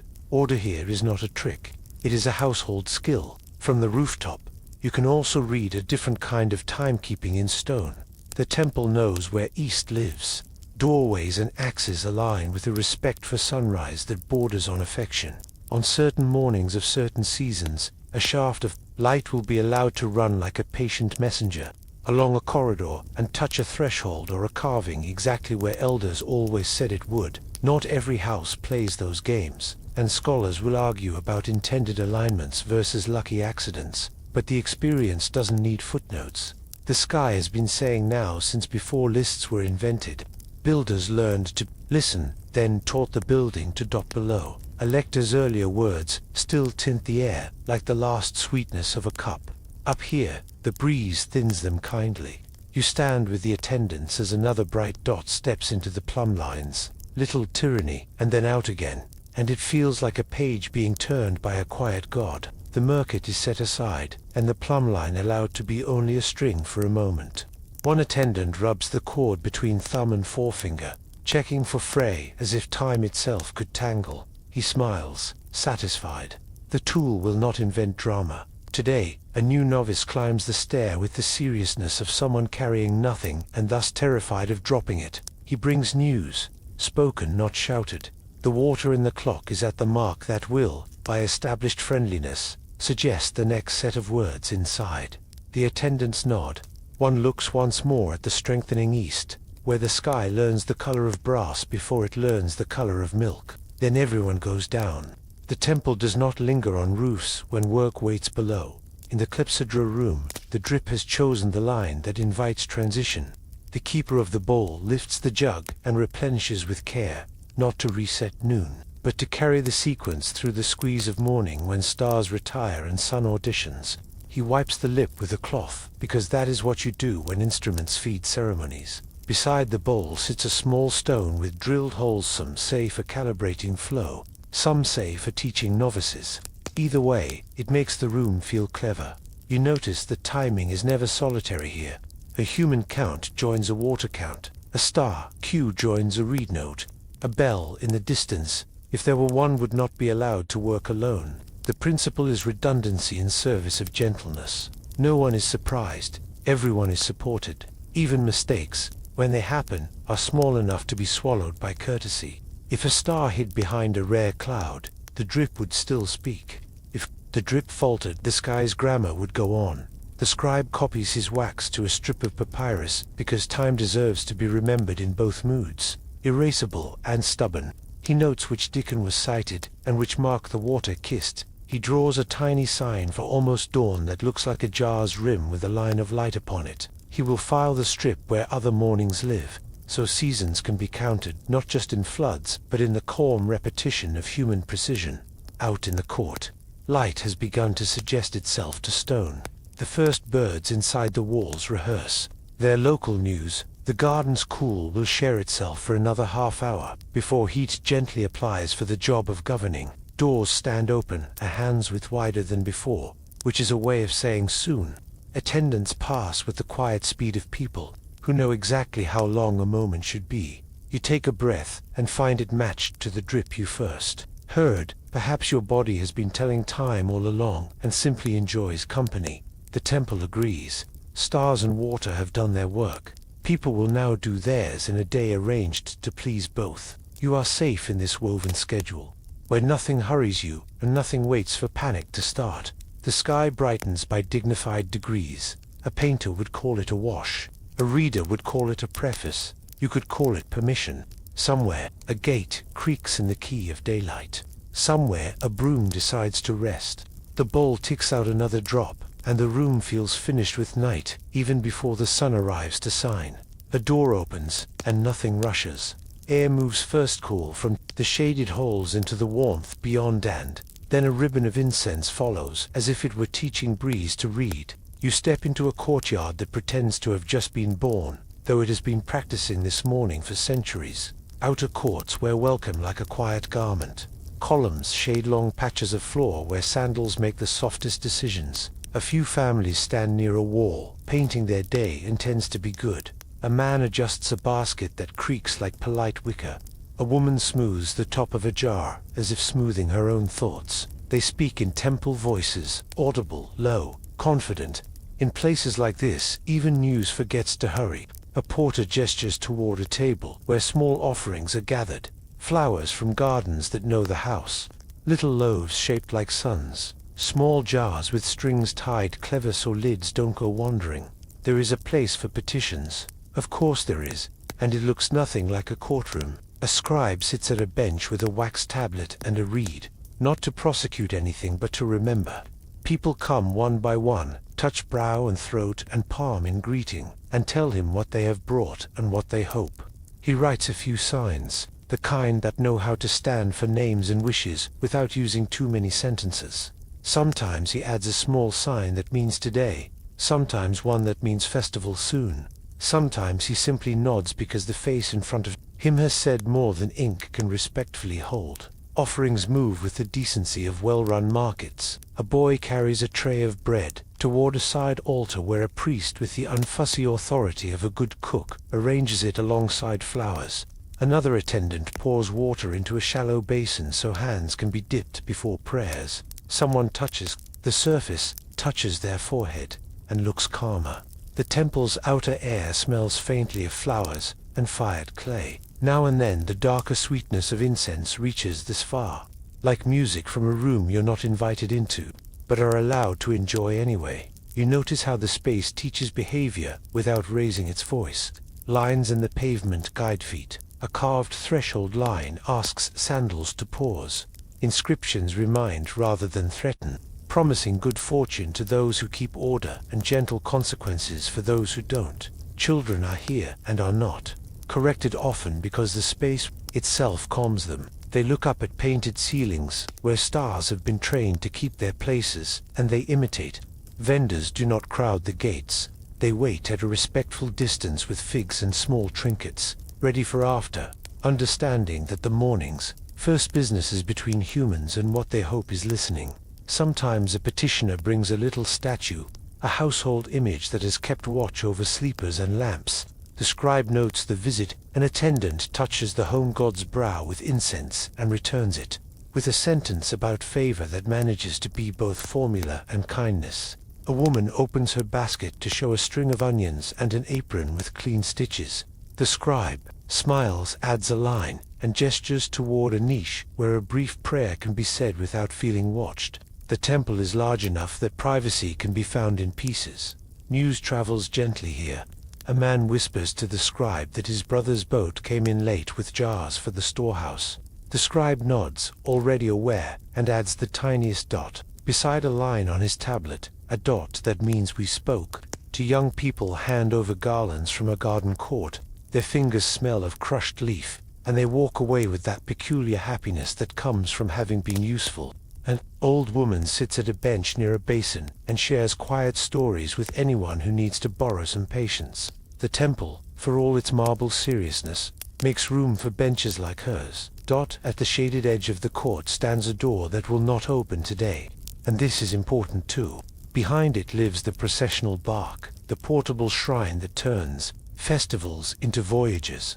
The door's lintel shows the boat in relief, carried on shoulders under a net of stars. Children accept this as a fact, the way they accept the idea that bread is always right there, just far enough away to respect it. Adults know the schedule when the bark will leave its shadowed harbor, how music will escort it, which corners of town will receive its glance. Not today. Today the idea of the boat is enough to arrange the air. Oracles do not shout here. When they happen, they move. On named days, priests will lift the bark and walk a route that is known in bone and stone alike, pausing at stations where questions have been laid like folded letters. The bearers will feel which way the weight leans, left for no, right for yes, so say some sources, with nuances supplied by practice and by the dignity of those present. Scholars debate whether the god speaks through tilt or through the hearts of attendants.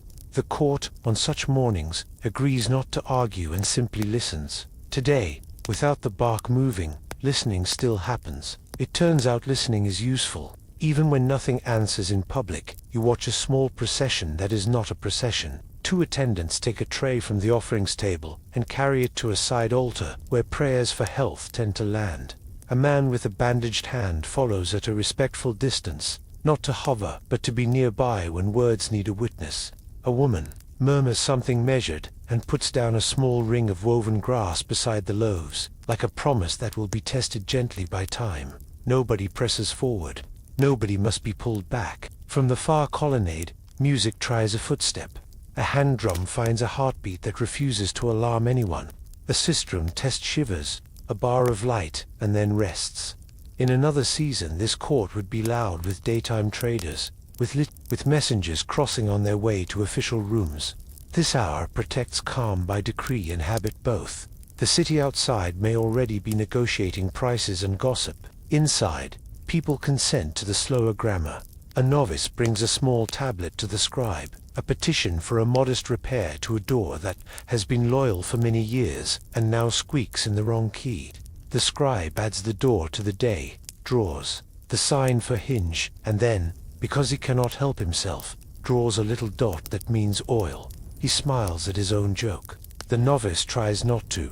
Even temples have small humor. You stand and let your breath catch up with the pace of everyone else's. The sun has risen enough to polish the courtyard floor into slow mirrors. Palms throw laced shadows on stone. The paint on pylons deepens from blue-gray to something nearer the river. A cool draft walks through from the sanctum to the outer gate and carries with it a lesson. you didn't know you needed. Hopes are heavy, until other hands help hold them. Here, other hands help by knowing what to do next. The scribe sets aside his tablet and signals to a doorkeeper. A group of petitioners will be directed toward the colonnade to wait for a small daily oracle. Not of the festival boat, but of a question answered by drawing lots from a jar marked with signs that stand for lines from a hymn. The doorkeeper nods. He has done this before. He keeps the line in good humor, with a few well-placed compliments to shoes and baskets.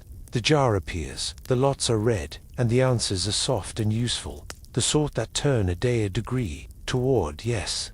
People leave lighter than they arrived, without needing trumpets to explain why. From the sealed door near the bark's harbor, a senior attendant steps out to check bolts and seals with the free hand of someone who also runs kitchens. In emergencies, he glances at the shadowed threshold, hears nothing but his own sandals, and smiles. Today will remain ordinary a category this house treats as a friend, not an insult.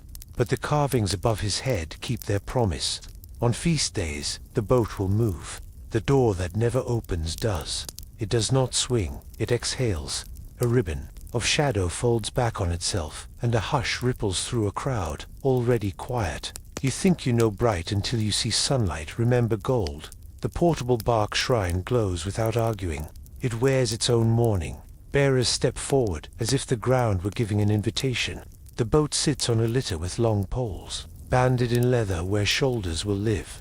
A senior priest walks beside, palm up, acknowledging both weight and welcome. Musicians count the air. A drum finds a heartbeat that will not frighten infants. Sistra, try one small answer to the drum, and then save the rest for the road. The smell of fresh garlands advances before the bark. The day's green grammar prepared in the garden court. There is a sense, not of spectacle, but of agreement. Today, the god leaves the inner room to see the city that feeds the house, and the city will see itself reflected. The first steps are deliberately ordinary, to set the line of expectation. The bearers breathe together, and the bark rises. The leather straps creak like polite animals.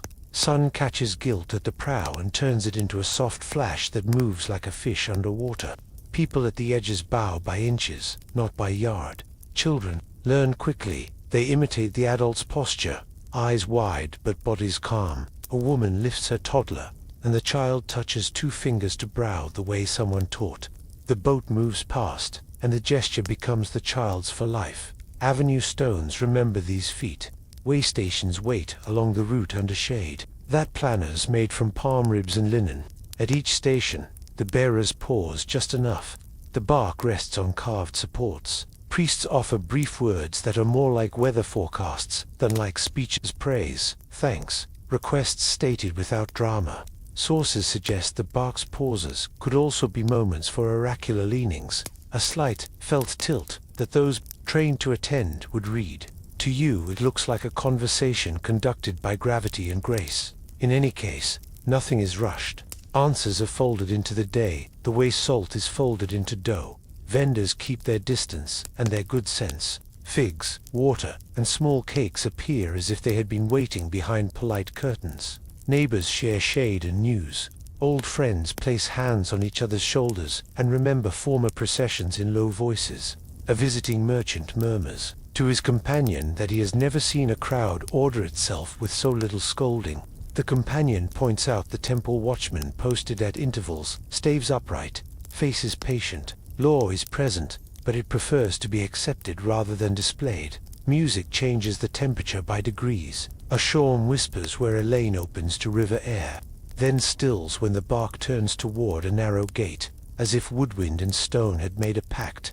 Women with men at necklaces roll beads with a rhythm that says, "We are here," without stepping in front of anything. A choir hums, not words but vowels, and the sound turns space into shelter. You notice how voices hold back when the boat comes. Near a doorway, the whole quarter leans in to listen to silence, as if silence were telling a favorite story. That at one station, the bark faces a small courtyard where craftspeople keep their workshops. Garlands made from scraps of embroidery hang from a lintel in affectionate imitation of royal loops. The bearers pause and the priest lifts a hand. A boy who learned to read his letters on astraca brings out a little wooden boat he carved and places it on a step. not for the god to take but for the day to notice. A scribe, because scribes cannot help themselves, notes the gift with a sign on his tablet and smiles at his own compulsion. The procession takes in the courtyard and gives back steadiness. The boy will one day tell this as the day he was seen near the river. Wind slips in from water with news of boats and distance. The bark's prow turns just enough to feel the draught. People step aside gently for a group of workers bringing jars to the temple store. Work does not stop for festival. Festival learns to walk with work. At a pier, barge crews watch the procession with respect as easy as breathing. One man touches the rope at his shoulder like a talisman and nods, perhaps at the idea that both rope and ritual keep things from drifting. You walk with the crowd as the route bends through a gate that holds carved banners of papyrus and lotus. The walls along this way mention victories and floods in a script that keeps secrets and teaches patience. The boat passes under painted suns, and you half expect the suns to rise in agreement. A girl beside you counts quietly, not numbers, but stations visited damned, ties knots in a cord to remember. Her grandmother unties one knot, laughs softly, and reties it properly. Tradition is often just an older hand helping a younger hand keep rhythm. At the festival court, the bark rests again. Incense climbs like a disciplined vine. The priest speaks brief words that bless fields and granaries, nets and oars, doors and their hinges, paper and the reeds that will become it. Offerings from earlier are acknowledged and lifted in turn. A tray is held high just enough to share its beauty. Then it lowers to a table where beauty becomes breakfast later. A dove lands on the colonnade and watches with a tilted head. Even birds prefer days that know what they are doing. If you were here on one of the grandest days, the route might stretch farther, the music might grow. Dignitaries might join with the practiced fervor of civic pride. The bark might visit the shrine of a neighboring deity, courtly as a cousin calling. Scholars debate the exact sequences house by house, era by era. The thread that does not change is this: the god goes out, the city looks up, the two breathe, together, and then everyone walks the god home. The return is the part that makes your heart do a small, polite bow. The boat approaches its harbor door, and seems, for a breath, reluctant to lose the sun. Then the bearers incline, the poles lower, the leather sighs, and the bark settles back into its cradle within the shadow. A lamp is lifted at the threshold, the same sort of lamp you trimmed earlier, and its flame writes one last slender line across the gold. The door closes with the certainty of sleep. Outside, the court does not empty quickly. People prefer to keep their calm a little longer and trade it like coins. You notice how the crowd unknots without tangles. Watchmen loosen their staves into walking sticks. Vendors return trays to baskets. A child reties her festival cord into a bracelet and shows it to the cat that chose to attend. The scribe folds his tablet against his chest, as if to keep the morning warm. The city's sounds drift back in, but softer, as if they, too, had been to school. Behind the closed door, someone checks the bar with a hand that knows grain and balance, not just wood. Seals will be pressed where seals belong. Ledgers will mention garlands in a column with bread and oil. The temple's holiday heartbeat subsides into the daily one with no wrenching. The bark is left and returned, and the house will be itself. Until the next appointed joy. The safest door in the temple is the one that looks ordinary. It is not gilded. It does not boast. It stands in the shade and lets the doorkeeper do the shining. He wears keys the way a musician wears notes, not noisy. When he taps the ring against his palm, the sound is a decision arriving on time. A small bench sits beside the lintel with a tablet resting on it, ruled 4 names that matter today.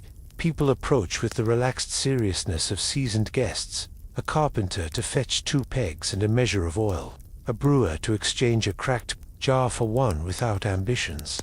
A scribe to deposit sealed clay for later. The doorkeeper asks, nothing theatrical. He checks a token, a mark on a reed strip, a note in his head that is somehow more accurate than most paper. He nods toward the threshold, and you notice the inscription carved there in small, confident signs, a reminder that this is a storeroom of offerings and tools, to be treated as a guest room for a god quietly, cleanly, with nothing sneaking in or out. It is law written as manners. Inside, coolness behaves like furniture. Jars stand in rows with shoulders proud and mouths sealed. cords crisscrossed like tidy handwriting. Some seals bear the temple's emblem, a beetle or a hawk pressed into clay that has just enough warmth left to remember the touch. Others wear merchants' marks nested beside official ones, proof that the outside world and the inside one know how to shake hands. The doorkeeper brushes a seal with his thumb as if greeting an old friend, not to smudge, just to check for stories. If a seal's edge were lifted, it would tell its tale. Today, the edges are good. He smiles with one cheek. Inventory smells like honesty, grains soft as a sigh. Oil with a clean nut, hush, incense wrapped, and sleeping inside boxes that leak a rumor of myrrh. The jar rims are cool to the touch, like polished river stones. A shelf of linen bundles waits under labels that translate to ready. A square of shadow covers a chest banded with bronze. Its lock wears the sort of seriousness that never needs to raise its voice. The key is not alone. Opening anything important here is a duet. The doorkeeper calls a witness, an other pair of eyes, another set of palms. 4 hands turn keys, 2 hearts listen for the bolt's agreeable slide, and the lid lifts into the day with the grace of a well-rehearsed line. Not every door opens inward, some open toward a ledger. The doorkeeper speaks your name today. Your name is carrier, reliable, and lists what will cross the threshold. 3 lamp wicks, 1 small flask of oil, 2 measures of barley, a coil of cord, the borrowed hook returned without new opinions. He marks each transfer with simplicity, a scratch, a sign, a dot that means later we will thank this again. If clay must be used, he twists a little bead, warms it between palms, and presses a stamp so clear even a hurried afternoon cannot misunderstand. A novice brings a basket of yesterday's seals, broken neatly and saved for counting. They clink with a memory like rain on pottery. The basket empties into a bowl. The doorkeeper runs a quick thumb across the pile to feel whether anything is missing by texture alone. He does not find absence. He tips the pieces back and looks satisfied, the way bakers look satisfied when a crust speaks the proper hollow. Against one wall, a board shows permits like little flags. Here are the badges for the oil stores, for the tool chest, for the linen room, for the fragrance court. Each hangs from a peg with a cord threaded through a clay tag. The cords twist slowly in the drift of air like vines thinking about opinions. When someone takes a permit, a twin mark is made at the bench. When it returns, the clay tag smiles at its peg. It is a small choreography that keeps the room's memory polite. On the far lintel, another inscription, older, faint, still legible, whispers. A warning without threats.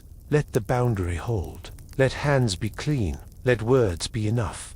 You think how language here behaves like a lock. It does not rely on fear.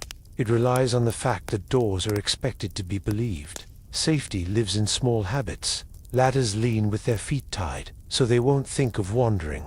Lamps are never set on cloth, only on stone lips that accept heat without gossip. Sand trays sit in corners like sleepy guardians. A pot of water waits nearby, valuable but asked to act only by those who understand. Temperament. Chests of resins are stored high, where cool stays. Lids creased with wax so scent remains loyal. Cats patrol the lower shelves as if they were paid in compliments.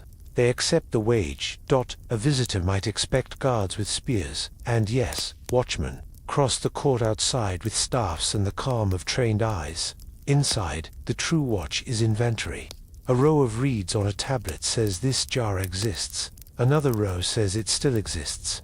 A third will say it has been properly opened and shared. The chain is a necklace worn by the whole house. When a link weakens, 2 people examine it until it remembers what it promised. Sometimes a petitioner's gift needs triage before it becomes offering. A woman presents a small jar of oil with a lid that fits poorly. The doorkeeper thanks her, slides the jar into a safer clay collar, seals the seam with an affectionate smear, stamps the wet with the temple's mark, and makes an entry. Intent received, container improved, purpose preserved. He hands her a token for the outer courts, bread bench, and sends her away with dignity. Law here wears courtesy like a second seal. You pause at the door to the treasury, no gold visible, only the sort of quiet that gold prefers. The doorkeeper's key learns the lock without looking. The bar inside lifts with a tone carved by years. He peers in, touches nothing, checks, seals, numbers, air. He is not suspicious. He is loyal. He lowers the bar and draws the bolt. A clay lump becomes a circle under his stamp. He blows on it once, as if blessing the cooling. Somewhere beyond, Lecter's memory of this act will rhyme with a line in a hymn about keeping order. Back in the corridor, the doorkeeper taps his ring against counting, not warning. He returns a borrowed hook to a peg, slides a reed back into a bundle, tucks a rope end under its own coil so feet won't complain later. His last glance takes in the room with the old affection of a shepherd leaving a fold. The door closes and is no more remarkable than a wall. That is how you want a door to be outside. The shade has grown thinner. In the court, you see attendants, lifting trays, not of offerings now, but of portions, loaves, greens, small cups moving toward kitchens, staff benches, the quiet places where the hungry wait, with good manners. The seals you saw pressed earlier will soon be pressed again, on different doors, for a different hour. Noon doesn't shout, it leans. Shadows tidy themselves into neat bands, and the paint along the pylons deepens like a thought that has decided to stay. Somewhere a bar is lifted just enough to test its memory, and the room remembers which side of the door it belongs to. In the sanctuary, the circle of the day draws its closing line. The statue does not. Sleepstones have their own logic, but the attention that woke and dressed the god at dawn now returns the room to its careful hush. Silk slow hands, smooth linen, checking for a crease that could become a crease in someone's mind. The necklace is touched to be sure, its clasp sits modestly. A crown is adjusted the width of a breath. The final words are spoken in a tone that would not scare a sparrow. Gratitude, praise, a promise to mind the household until morning. Then the inner doors come forward, not slammed, simply convinced. Bolts slide with the satisfaction of a job reenacted, rather than invented. Clay warms between palms. The seal takes its sign like a small moon receiving a messenger's footprint. Outside the threshold, .com spreads in rings. The attendant holding the keyring tips it once, counting without noise, then passes it to the day's custodian. The exchange is a ceremony anyone could miss. That is its art. When order is truly at home, it does not need to throw a party. The list of who touches what and when is kept in 3 places. On a tablet, in a head, and in a habit. Habit is the most reliable. Offerings complete their second life. Trays move toward the places that turn ritual into supper and kindness. Some portions will go to staff by rank, as they always do. Some will travel to the outer benches, where patience waits without complaint.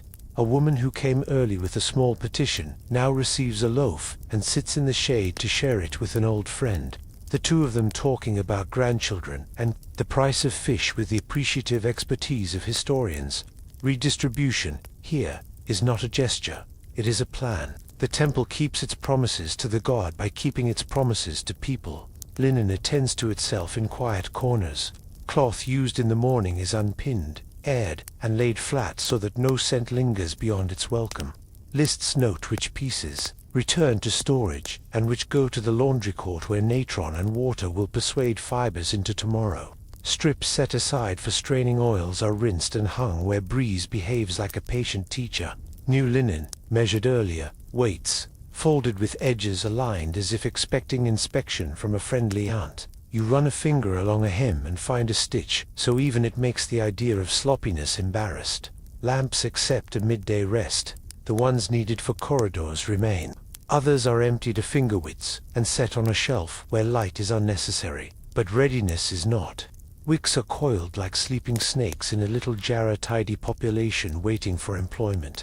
Oil jars are stoppered with a twist that keeps dust respectful. The spoon with the elegant beak is wiped and laid to one side, its copper catching a square of sun and turning it into a private halo. In the offices, the day becomes paper.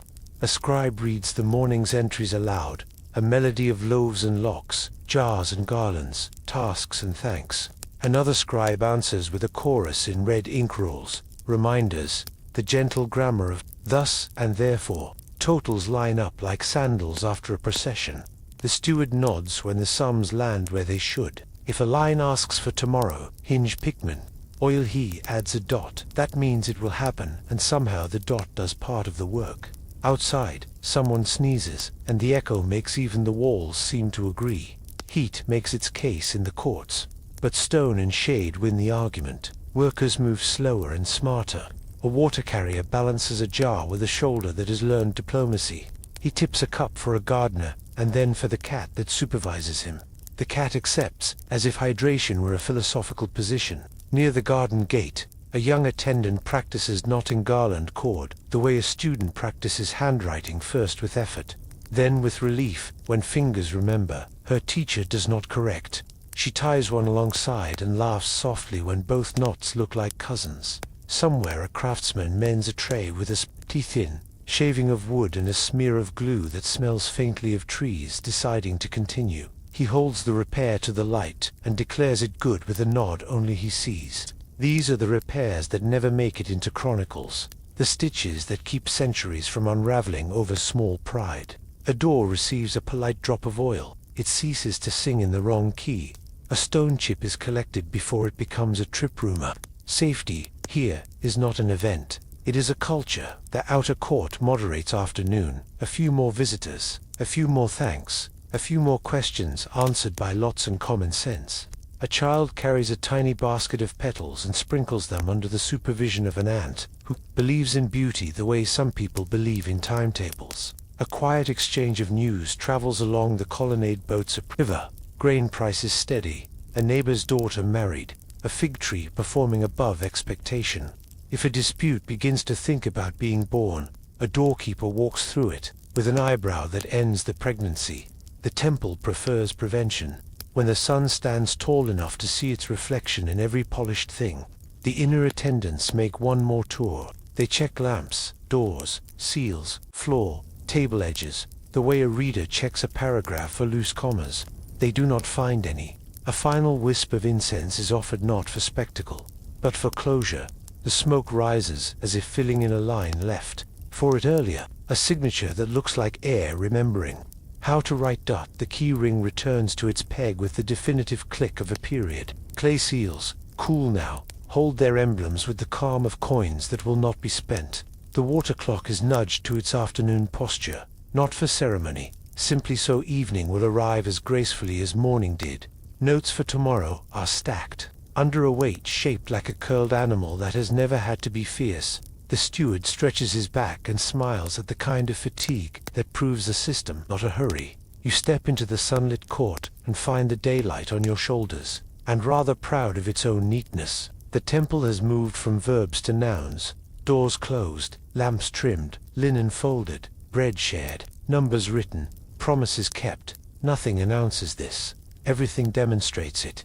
People pass through the gate, carrying a little of the place in their posture. Even the stray dog picking along the wall adopts a measured pace, as if it too had read the schedule.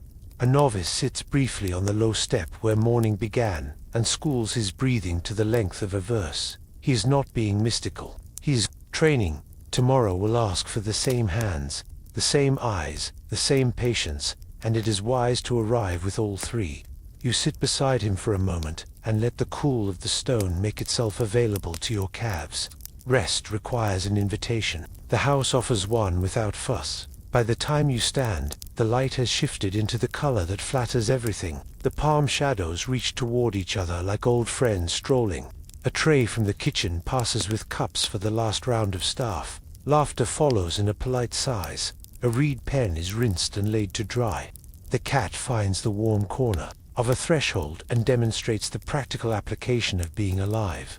There will be days with clamor feasts, petitions in a crowd, repairs that insist on drama, but most days end like this, with decency and repetition, with tasks that are both humble and extravagant, because they promise tomorrow will not have to begin from zero.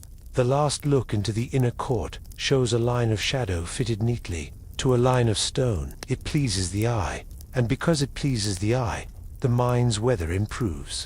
You leave by the same gate you used in the dark, and it feels like reading the last page of a book that is waiting to be reread. The city's noise resumes its larger grammar beyond the walls, but it seems to have borrowed some of the temple's punctuation. Even the road agrees to be a sentence instead of a shout. Behind you, seals hold, keys rest, lamps wait, with wicks that know their work.